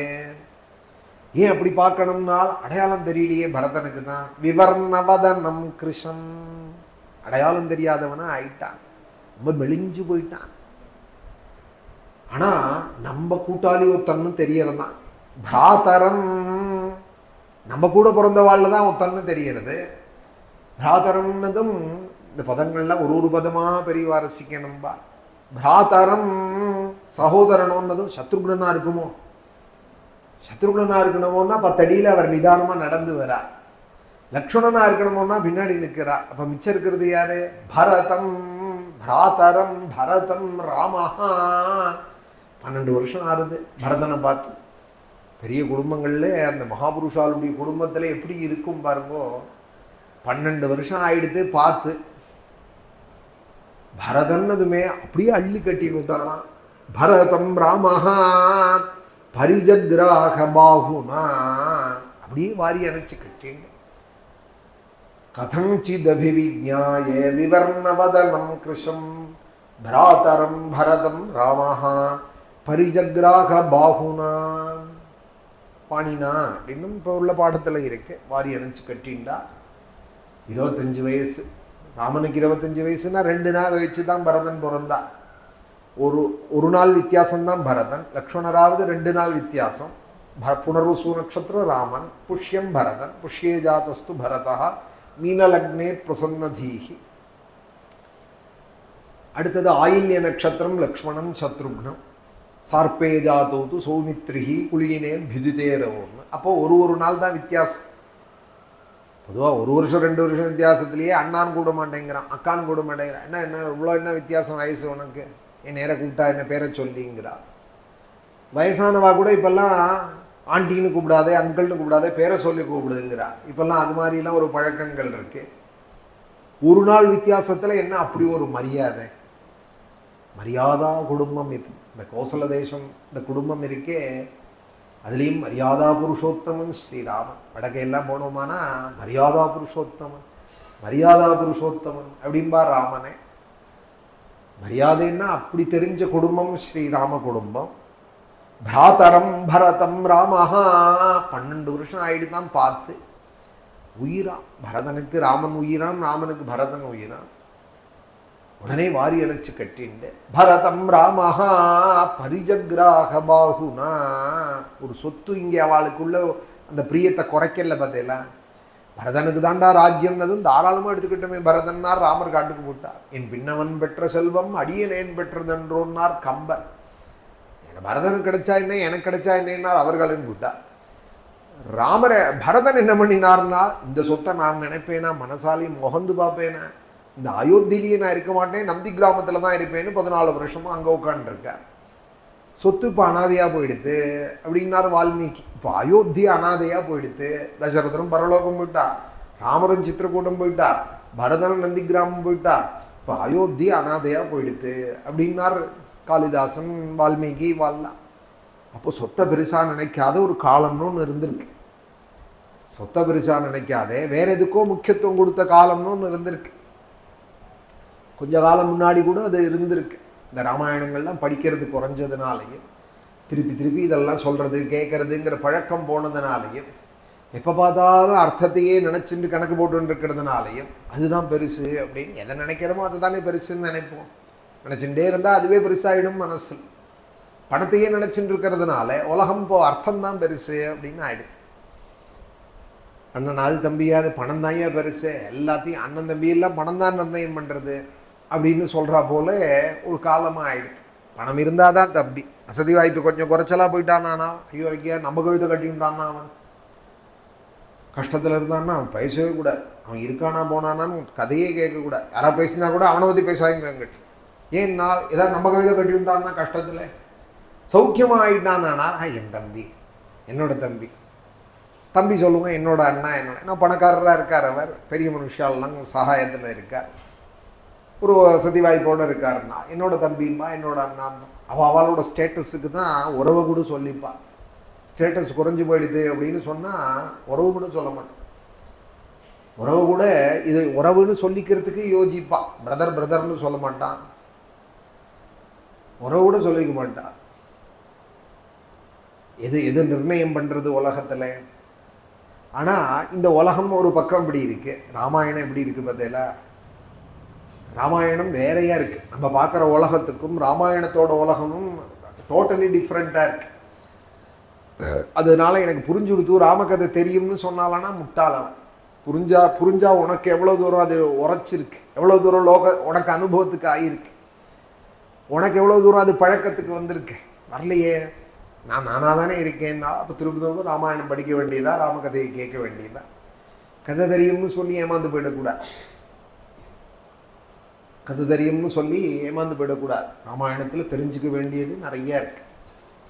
பரதனை பார்த்ததுமே வாரியன், இந்த பரதனை பேரை சொல்லி தானே எனக்கு பட்டாபிஷேகம் நின்று போச்சு, இந்த பரதனால தானே இப்படி வந்து சந்தியில் நிற்கிறேன்னு ராமர் நினைக்கலையா? இப்போ சாதாரண அண்ணாவாக இருந்தால், லோக தர்மமாக இருந்தால் அப்படி நினைப்பான். அப்படியே வாரி அணைச்சு கட்டிண்டு கதஞ்சிதபிவிஜ்ஞாயே விவர்ணவதனம் கிருஷம் பிராதரம் பரதம் ராமஹா பரிஜக்ராஹ பாகுனாம். வாரி அணைச்சு கட்டிண்டு ஆக்ராய ராமஸ்தம்மூர்த்னி. 24-25 வயசார அண்ணா தம்பிகள், ஒரே வயசு உடையவாள், ஒரு நாள் வித்தியாசத்தில் இருக்கிறவாள். இவர் அண்ணாங்கிறார், அவர் தம்பிங்கிறார். வாரி அணைச்சு கட்டின்றதோடு இல்லையா உச்சி முகந்தாராம். பெரியவர்கள் சின்னவர்களை பார்த்தா அந்த காலத்தில் உச்சி முகருவார். குழந்தை பிறந்தா கூட உச்சி முகர்றது அப்படின்னு ஒரு பழக்கம் உண்டு. பிறந்த குழந்தையே உச்சி முகர்றது அப்படின்னு ஒரு பழக்கம் எங்கள் பழக்கங்களில் பிராமண சமூகமாக இருந்தாலானால் அதுக்கெல்லாம் மந்திரங்கள்லாம் உண்டு. ஜாதகர்மால புண்ணியாகத்தில் குழந்தை பிறந்திருக்கு அப்படின்னதுமே முறத்தில் போட்டுட்டு குழந்தையே உச்சி முகர்றது. உச்சி முகர்றதுக்கு ஒரு அணுவாகம் முழுக்க வேதத்திலேருந்து சொல்லி பார்க்கணும். இந்த குழந்தைய உச்சி முகர் திவஸ்பரி பிரதமஞ்சே அக்னிரஸ்மத்விதீயம் பரிஜாத வேதாக அப்படின்னு ஆரம்பித்து வேதத்திலேருந்து ஒரு அணுவாகம் முழுக்க சொல்லி உச்சி முகரன். ஆக்ராய ராமஸ்தம்மூர்த்னி, அன்பினுடைய வெளிப்பாடுகள். கௌசல்யம்மா ராமனுடைய உச்சி முகர்ந்தாள் அப்படின்னு இருக்கு. இங்கே ராமர் பரதன் குழந்தையா பாவிச்சு பரதனுடைய உச்சி முகர்றாராம். ஆக்ராய ராமஸ்தம்மூர்த்னி பரிஷ்வஜ்ய ராகவஹா. வாரி அணைச்சு திரும்ப ஒரு தடவை கட்டிக்கிறார். அதை விட ஆச்சரியமா பரதனை எடுத்து குழந்தையாட்டம் மடியில் வச்சுக்கிறாராம். அங்கே பரதமாரோப்பிய பரியபிருச்சத் சமாஹிதா. மடியில் எடுத்து வச்சுட்டு தூசி எல்லாம் தட்டுறாராம். கீழ் விழுந்திருக்காரு சித்திரக்கூட்டத்தில். உடம்புல இருக்கிற புழுதி எல்லாம் தட்டி மடியில் எடுத்து வச்சுட்டு, பரதா என்னத்துக்கு இப்படி ஒரு கோலம், என்னத்துக்கு இப்படி ஜட மரவுரு எல்லாம் போட்டுண்டு எங்கே வந்தே நீ? குணுத்தே பூத் பிதா தாத்தே எடரண்யம் தொமாகதா. என்னத்துக்காக இங்கே வந்த காட்டுக்கு, இந்த நிர்ஜனமான வனத்துக்கு? நகித்வம் ஜீவிதஸ்தஸ்ய வனமாகம் துமருகசி. நீ காட்டுக்கு வரத்துக்கோ காட்டுல வசிக்கிறதுக்கோ அருகன் இல்லையேடா பரதா. நீ சௌக்கியமா இருக்க வேண்டியவனான் செய்யடா பரதா. நீ என்னதுக்காக இந்த காட்டுக்கு வந்த? சீக்கிரம் சொல்லு எனக்கு. சிரஸ்ய பத பஷ்யாமி. ரொம்ப நாள் ஆயிடுத்து நானும் உன்னை பார்த்து, ரொம்ப தூரத்திலேருந்து நீனும் வந்திருக்கேன். தூராத் பரதமாகதம் துஷ்பிரதீகம் அரண்யேஸ்மின் கிம்தா தவனமாகதா. இந்த காட்டுக்கு எதுக்காக வந்து ஓஞ்சு போயிருக்கியடா பரதா, வாடி போயிருக்கியடா, சாப்பிடவே இல்லையாடா பரதா, என்ன இப்படி போய் மெலிஞ்சிருக்கியடா பரதா. துஷ்பிரதீகம் அரண்யேஸ்மின்னே, அவயவங்கள்லாம் இழைச்சி போயிடுதான். கை காலெல்லாம் வந்து சாப்பிடாத வாழை பார்த்தா கண்ணு விட்டு முகம் விட்டு இருப்பாளோன்னு. அதுக்கு சம்ஸ்கிருதத்தில் துஷ்பிரதீகம்னு பேர். அவயவங்கள்லாம் ஓஞ்சு போயிடுது ஆகார புஷ்டி இல்லாததுனால. துஷ்பிரதீகமரண்யேஸ்மின்னே கிம்தாதவனமாகதா. அப்பா சௌக்கியமா இருக்காரா சக்கரவர்த்தியா? கச்சித்து தாரயத்தே தாத்தே ராஜாயத்வமிஹாகதா. சக்கரவர்த்தி ராஜா இருக்காரா, சௌக்கியமா இருக்காருன்னு நான் நம்புறேன். கச்சின்ன தீன சஹசா ராஜா லோகாந்தரங்கதா. இருக்காரோனோ, சௌக்கியமா இருக்காருன்னு சொல்லிவிட்டு உடனே கேட்கிறா, பரதா அப்பா சௌக்கியமா இருக்காரோனோ? அப்படிதான் நான் நினைக்கிறேன், சௌக்கியமா இருக்காரோனோ? இல்லை, என்னை விட்டு பிரிஞ்சதுனால தைரியத்தை இழந்து தீனனாக ஆகி கச்சின்ன தீன சஹசான் ஒரு கால் லோகாந்தரம் போயிட்டாரோ. ராஜா லோகாந்தரங்கதா, பிரலோகம் போயிட்டாருன்னு நான் நினைக்கிறேன், மனசு சொல்றதுடா பரதா. இன்னும் அவர் பரதன் சொல்லல அப்பா போயிட்டார். ஆனா பிள்ளைக்கு தெரியறதுதான், அதுதான் ரத்த சம்பந்தம்னு சொல்லுவா. யாருக்காவது ஒரு கஷ்டம்னு சொன்னா இங்கே நல்ல கொள்ளாது, இங்கே நல்ல கொள்ளாது. அப்புறம் ஃபோன் பண்ணவும் விசாரிச்சா ஏதோ உடம்பு சரியில்லை ஆஸ்பத்திரியில் சேர்த்துருக்காங்க, இப்போ பரவாயில்லைன்னு சொல்லுவா. ஏதோ ஒருத்தருக்கு நம்ம பிரியம் வச்ச வாழ்க்கை எங்கேயாவது ஒரு இடத்துல ஒரு சிரமம்னு சொன்னா இங்கே என்னமோ நமக்கு அஸ்வஸ்தமா இருக்கு, நிலையில்லாத இருக்கு. கச்சித் சுஷ்ரூஷசே தாத்தே பிது சத்ய பராக்கிரமா கச்சித் சௌமியனதே ராஜ்யம் பிரஷ்டம் பாலஸ்ய சாஸ்வதம். இந்த சர்க்கம் முழுக்க கச்சித்து கச்சித்துன்னு வரும், அதனாலேயே கச்சித் சர்க்கம் அப்படின்னு பேரு இந்த சர்க்கத்துக்கு. கச்சித்துன்னா கேள்வி,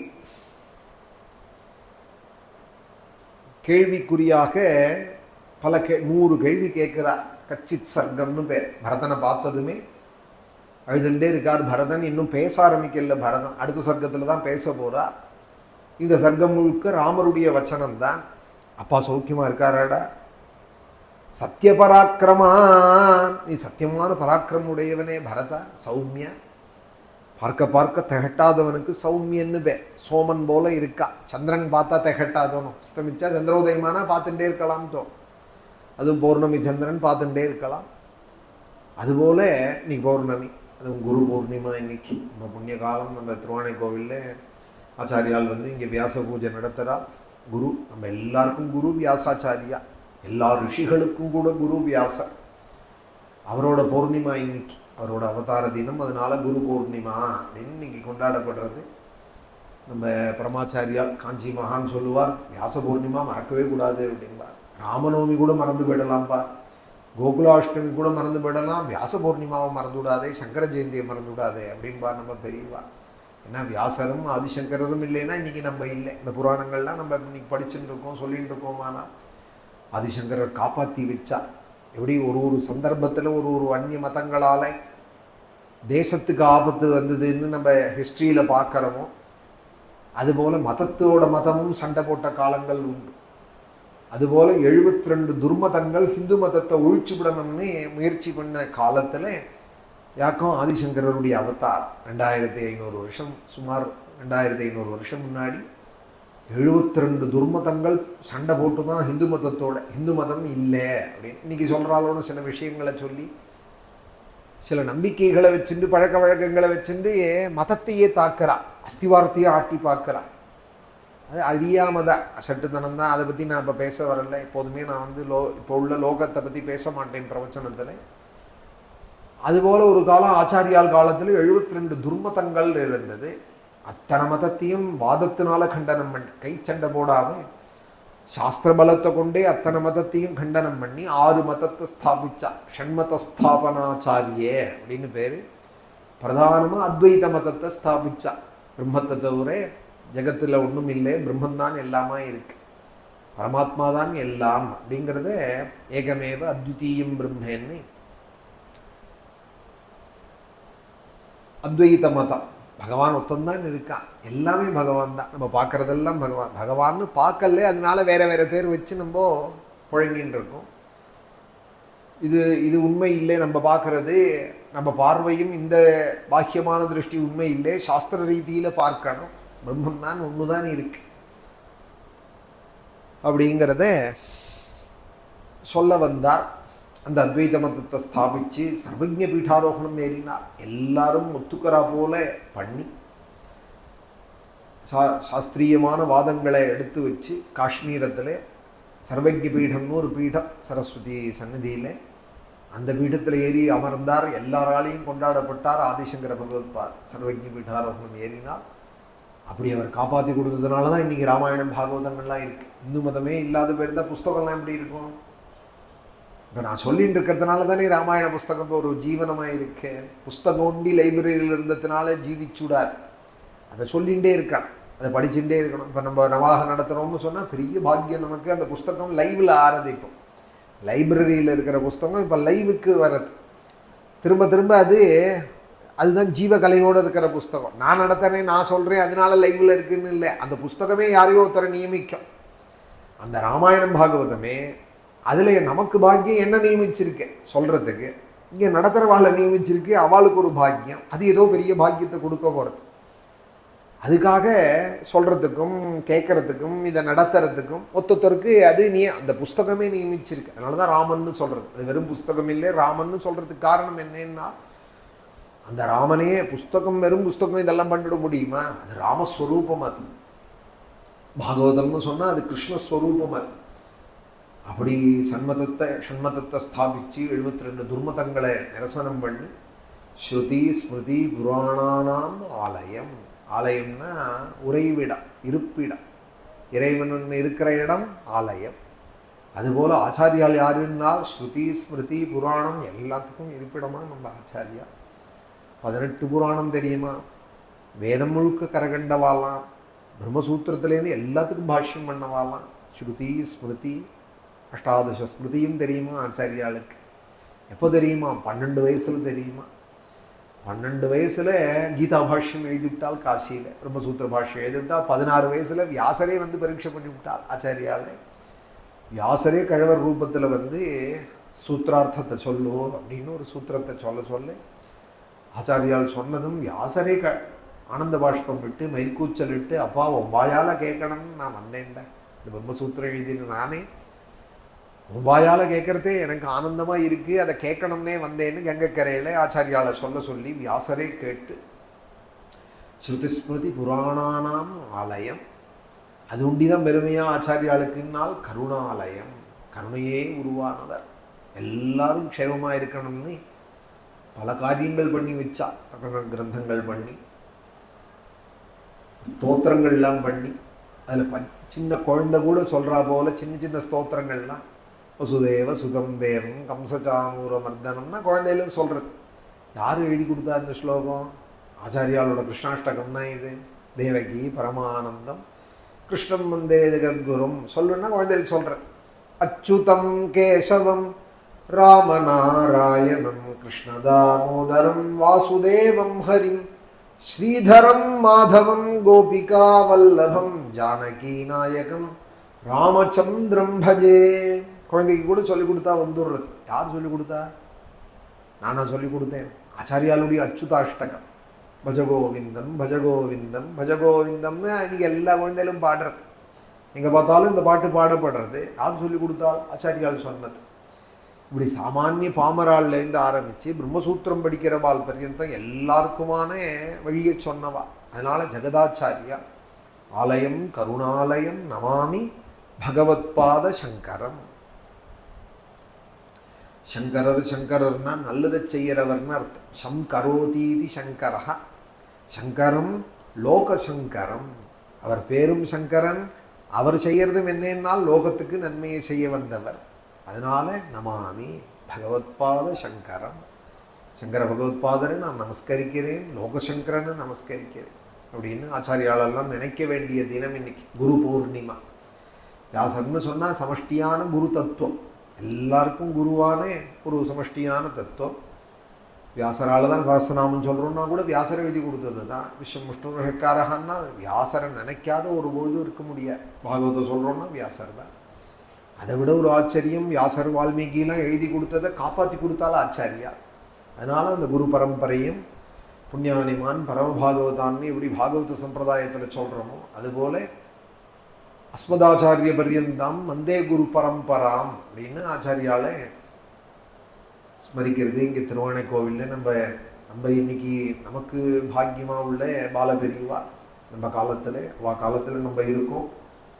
அவளுடைய வியாச பூஜை கார்த்தால ரொம்ப விமர்சையாக பல பண்டிதர்கள் பல பக்தர்களோடு கூட திருவானைக்கோவிலில் ரொம்ப விமர்சையாக நடந்தது. அதில் ஆச்சாரியால் நான் தரிசனத்துக்கு தான் போனேன். 10 வாரத்தை நீங்கள் சொல்லணும் ஆச்சாரியாலை பற்றி, வியாச ஜெயந்தின்னு சொல்லிவிட்டா. அங்கேயும் ஒரு ஆச்சாரியாளுடைய சந்நிதியில் ஒரு 15 நிமிஷத்துக்கு மேலே ஆச்சாரியாலை பற்றி சொல்கிறதுக்கும் நம்ம பரிவாளை பற்றி ஸ்மரிக்கிறதுக்கும் ஒரு பாக்கியம் நமக்கு கிடைச்சிது. வியாச பௌர்ணிமா புண்ணிய காலத்தில், குரு பௌர்ணிமா இன்னைக்கு புண்ணிய காலம். வியாசரும் ஆச்சாரியாலும் தான் காப்பாற்றி கொடுத்தால் இன்றைக்கி ராமாயணத்தையும் பாகவதத்தில். இல்லைன்னா அந்த புஸ்தகங்கள்லாம் புசல் காத்துன்ற மாட்டின்ற வாழை மரம் போல் போயிருக்கும், வாழைக்குள்ள போல் எல்லாம் போயிருக்கும். அதெல்லாம் காப்பாற்றி கொடுத்து நேர்த்தி பெரியந்தான் அதை காப்பாற்றி இன்றைக்கி நமக்கு கொடுத்துருக்காள்னா அந்த பரம்பரை. ஆச்சாரியால் 2500 வருஷம் முன்னாடி வந்தால் அதுக்கப்புறம் அந்த பரம்பரையை ஏற்படுத்தி இன்றைக்கி இருக்கிற பெரியவாள் 70வது பீடம். இன்றைக்கி இருக்கிற ஆதிசங்கரர் பீடத்தில், காஞ்சி பீடத்தில் 70வது பீடம். 68வது பீடம் தான் நம்ம பரமாச்சாரியா சந்திரசேகர சரஸ்வதி சுவாமிகள் மகாபெரிவாள்னு உலகத்தில் எல்லாராலையும் சொல்லப்படுறவா. அவள் காலங்களில் தான் பேப்பர்கள்லாம் வர ஆரம்பிச்சிது. ஒரு 3-4 தலைமுறை முன்னாடி தான் பேப்பரை. முந்தையெல்லாம் பேப்பர் ரொம்ப விலை உடையது. பேப்பருங்கிறது எல்லோரும் யூஸ் பண்ண முடியாது. ஓலைச்சூடியை எடுத்து காய வச்சு பண்ண ஓலையை எடுத்து அதில் ஏதோ ஆணியை வச்சு எழுதின்னு இருந்தால் அப்புறம் பேப்பர் வர ஆரம்பிச்சிது. அப்புறம் பிரிண்டெல்லாம் வர ஆரம்பிச்சிது. ஆச்சாரியால் பல புஸ்தகங்களை பிரிண்ட்டு போட வச்சா, பல கிரந்தங்களை. இப்போது சாஃப்ட் காப்பியாக எடுத்து இனிமேல் அழிக்கவே முடியாதுங்கிற போல் சிஸ்டத்தில் அதை ஏறி எடுத்தோம். ஆனால் ஒரு பெரிய வருத்தம் என்னன்னா, படிக்க இருந்த காலத்தில் புஸ்தகம் கிடைக்கல, ஓலைச்சூழியில் எழுதி வச்சு படிச்சுட்டு இருந்தா. இப்போ ஃப்ரீ டவுன்லோடாக ஒரு 100 சைட்டில் இருக்குது. ஆச்சாரியாளுடைய பாஷ்யத்துலேருந்து 18 புராணத்துலேருந்து எல்லாம் படிக்க ஆள் கிடையாது, படிக்க தெரியவும் தெரியாது. அதுக்கான ஒரு பேசிக் நாலெட்ஜுங்கிறது இப்போது கிடையாது. இங்கிலீஷில் ஏதோ 2 லைனை வச்சுன்னு கற்றுண்டாலே அவர் பெரிய குருஜி மகாராஜா ஆகிடுவார். அதுலேருந்து ஒரு 4 லைனை படித்து தெரிஞ்சுன்னுட்டாலானா ஆத்மா அனாத்மான்னு ஏதாவது சொல்ல ஆரம்பிச்சுட்டா அவர் பெரிய சுவாமிகளாக ஆகிடுவார். ஆழம் தெரியாது, இந்த டெப்த்து தெரியாது. தெரிஞ்சவாளை குறை சொல்லலை, தெரியாதவாள் தான் அதிகமாக இருக்கா. லோகத்துக்கு வழிகாட்டுறவாளை தெரியாதவர்கள் தான் இருக்கா. ஒரு கிரியாயோகம், ஒரு ராஜயோகம், ஒரு பிராணாயாமம், இது மாதிரி உள்ளதுக்கு ஒரு பெரிய ஆச்சாரியர், ஒரு இன்ஸ்டிடியூஷன் உண்டாயிடுறது. ஆனால் வேதம், வேதாந்தம், வேதார்த்தங்கள், பிரம்மசூத்திர பாஷ்யங்கள், இந்த இத்தனை விஷயத்தோட உடைய ஒரு பீடம்னா அது ஆதிசங்கரருடைய பீடம். அந்த ஆச்சாரியால் அதுலேயும் பரம்பரை விடாம். இப்போ ரமணர்னு ஒரு மகான் இருந்தார், பெரிய ரமணாசிரமம். இன்றைக்கி நல்ல ஆக்டிவிட்டீஸோட தர்மங்கள் நடக்கிறது, குறை சொல்லலை, ரொம்ப சத்தியாக நடக்கிறது, அன்னதானங்கள் நடக்கிறது. பரம்பரை இல்லையா? ரமணர்னு தான் இந்த காலத்துக்கு ரமணர்னு ஒருத்தர் இருந்தார்னு சொல்லி தான் அந்த இன்ஸ்டிடியூஷனில் அவரோட அமுத மொழிகள் உபதேசங்களை சொல்லி நிற்கா. அதுபோல் ஞானானந்த சுவாமிகள்னு ஒருத்தர் இருந்தார், சேஷாத்ரி சுவாமிகள்னு. ஞானிகள் பல பேர், ஞானமும் இருந்து அந்த பாரம்பரியமும் வந்துட்டே இருக்கு. ஞான பரம்பரை விட்டு போகாத நீதிக்கு மகாபெரிவாள் இருந்தால், அப்புறம் நடுபெரிவாள் இருந்தால், இப்போ பாலபெரிவாள் இருக்கா.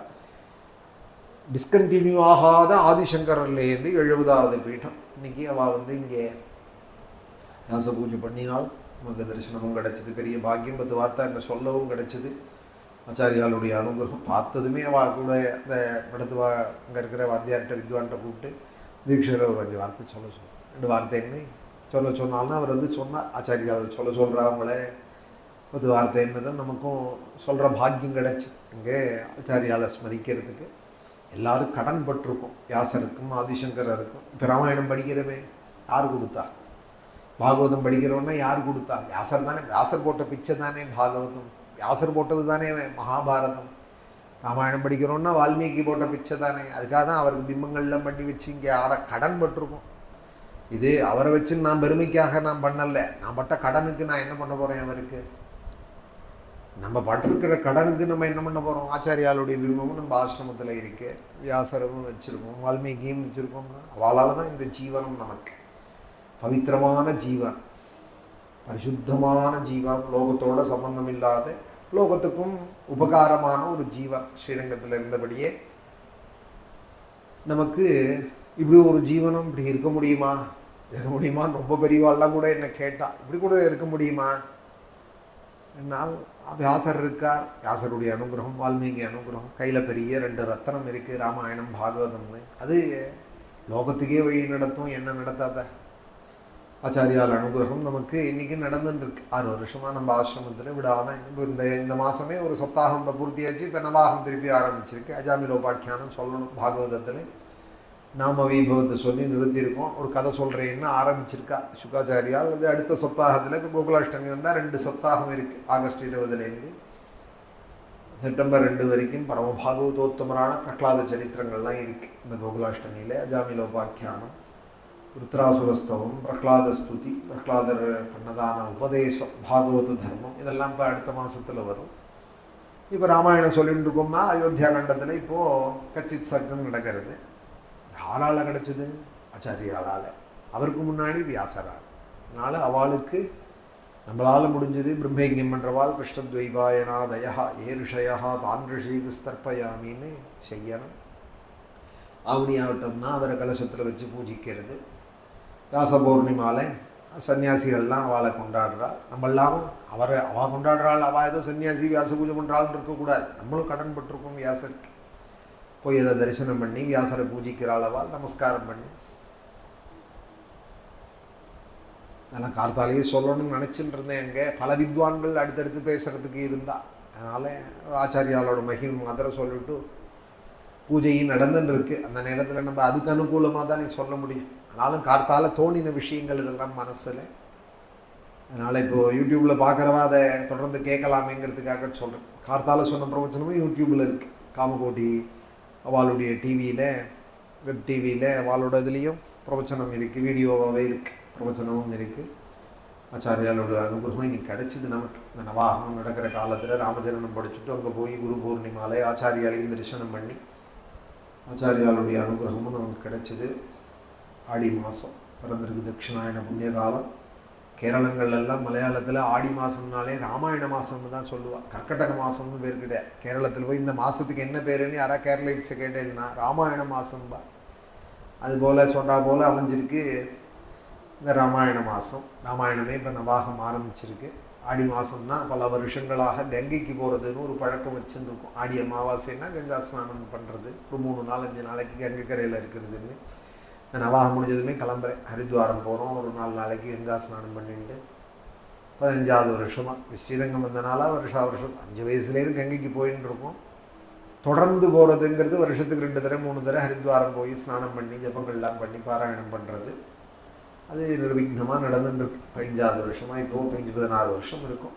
வருஷம் போயின்னு இருக்கு. வருஷத்தில் ஒரு சமயத்தில் இப்போது பிப்ரவரி மாதம்னா ஹோலி வரும், பிருந்தாவனம் போகிறதையும் ஒரு தடவை கங்கா ஸ்நானம் பண்ணிவிட்டு வருது. இந்த வருஷம் அதுவும் கிடச்சிது. இப்போ 4 மாதம் முன்னாடி தான் கங்கா ஸ்நானம் பண்ணிவிட்டு ஹரித்வாரத்தில் 2 நாளைக்கு ஸ்நானம் பண்ணிட்டு அப்புறம் பிருந்தாவனம் தரிசனம் பண்ணிட்டு வந்தோம்.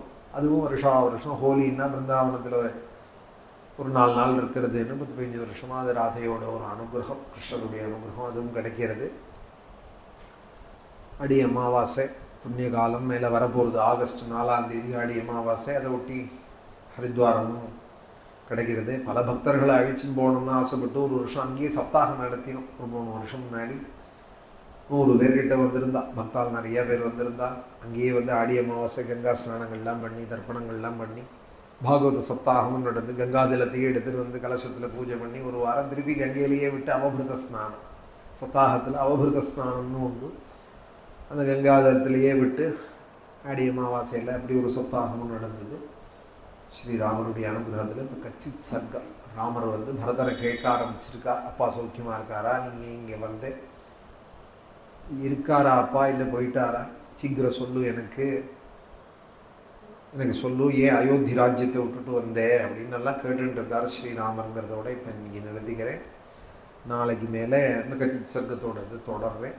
1 நாள் பாராயணம் ஆயிருக்கு நவாகத்தில், 8 நாளைக்கு ஸ்ரீராமானுகிரகத்தில் இங்கே பாராயணங்கள் பூஜைகள்லாம் இருக்குது. நித்திய விஷ்ணு சஹஸ்ரநாமத்தினால அர்ச்சனை, புஷ்பாஞ்சலி, ஷோடசோபச்சார பூஜையோட நவாகம் நடக்கிறது. ஸ்ரீராமானுகிரகம் நடத்துகிறவாளுக்கும் நமக்கும் எல்லாருக்கும் ராமானுகிரகம். கல்யாண ரூபாய கலௌ ஜனானாம் கல்யாணதாத்ரே கருணாசுதாப்தே கம்வாதி திவ்யாயுத சத்கராய வாதாலயாதீஷ நமோ நமஸ்தே. நாராயண நாராயண நாராயண நாராயண நாராயண நாராயண நாராயண நாராயண நாராயண நாராயண நாராயண நாராயண நாராயண நாராயண நாராயண நாராயண. ஸ்ரீராம சௌமித்ரி ஜட்டாயுவேத ஷடானனாதித்ய குஜார்ச்சிதாய ஸ்ரீநீலகண்டாய தயாமயாய ஸ்ரீவைத்யநாதாய நம சிவாய. மகாதேவ மகாதேவ மகாதேவ மகாதேவ மகாதேவ மகாதேவ மகாதேவ மகாதேவ மகாதேவ மகாதேவ மகாதேவ மகாதேவ மகாதேவ மகாதேவ மகாதேவ மகாதேவ. ஹர நம பார்வதீபதயே ஹர ஹர மகாதேவ. ஜானகீகாந்த ஸ்மரணம். ஜெய ஜெய ராம ராம. சத்குரு ஆஞ்சநேய மூர்த்தி கி ஜெய்.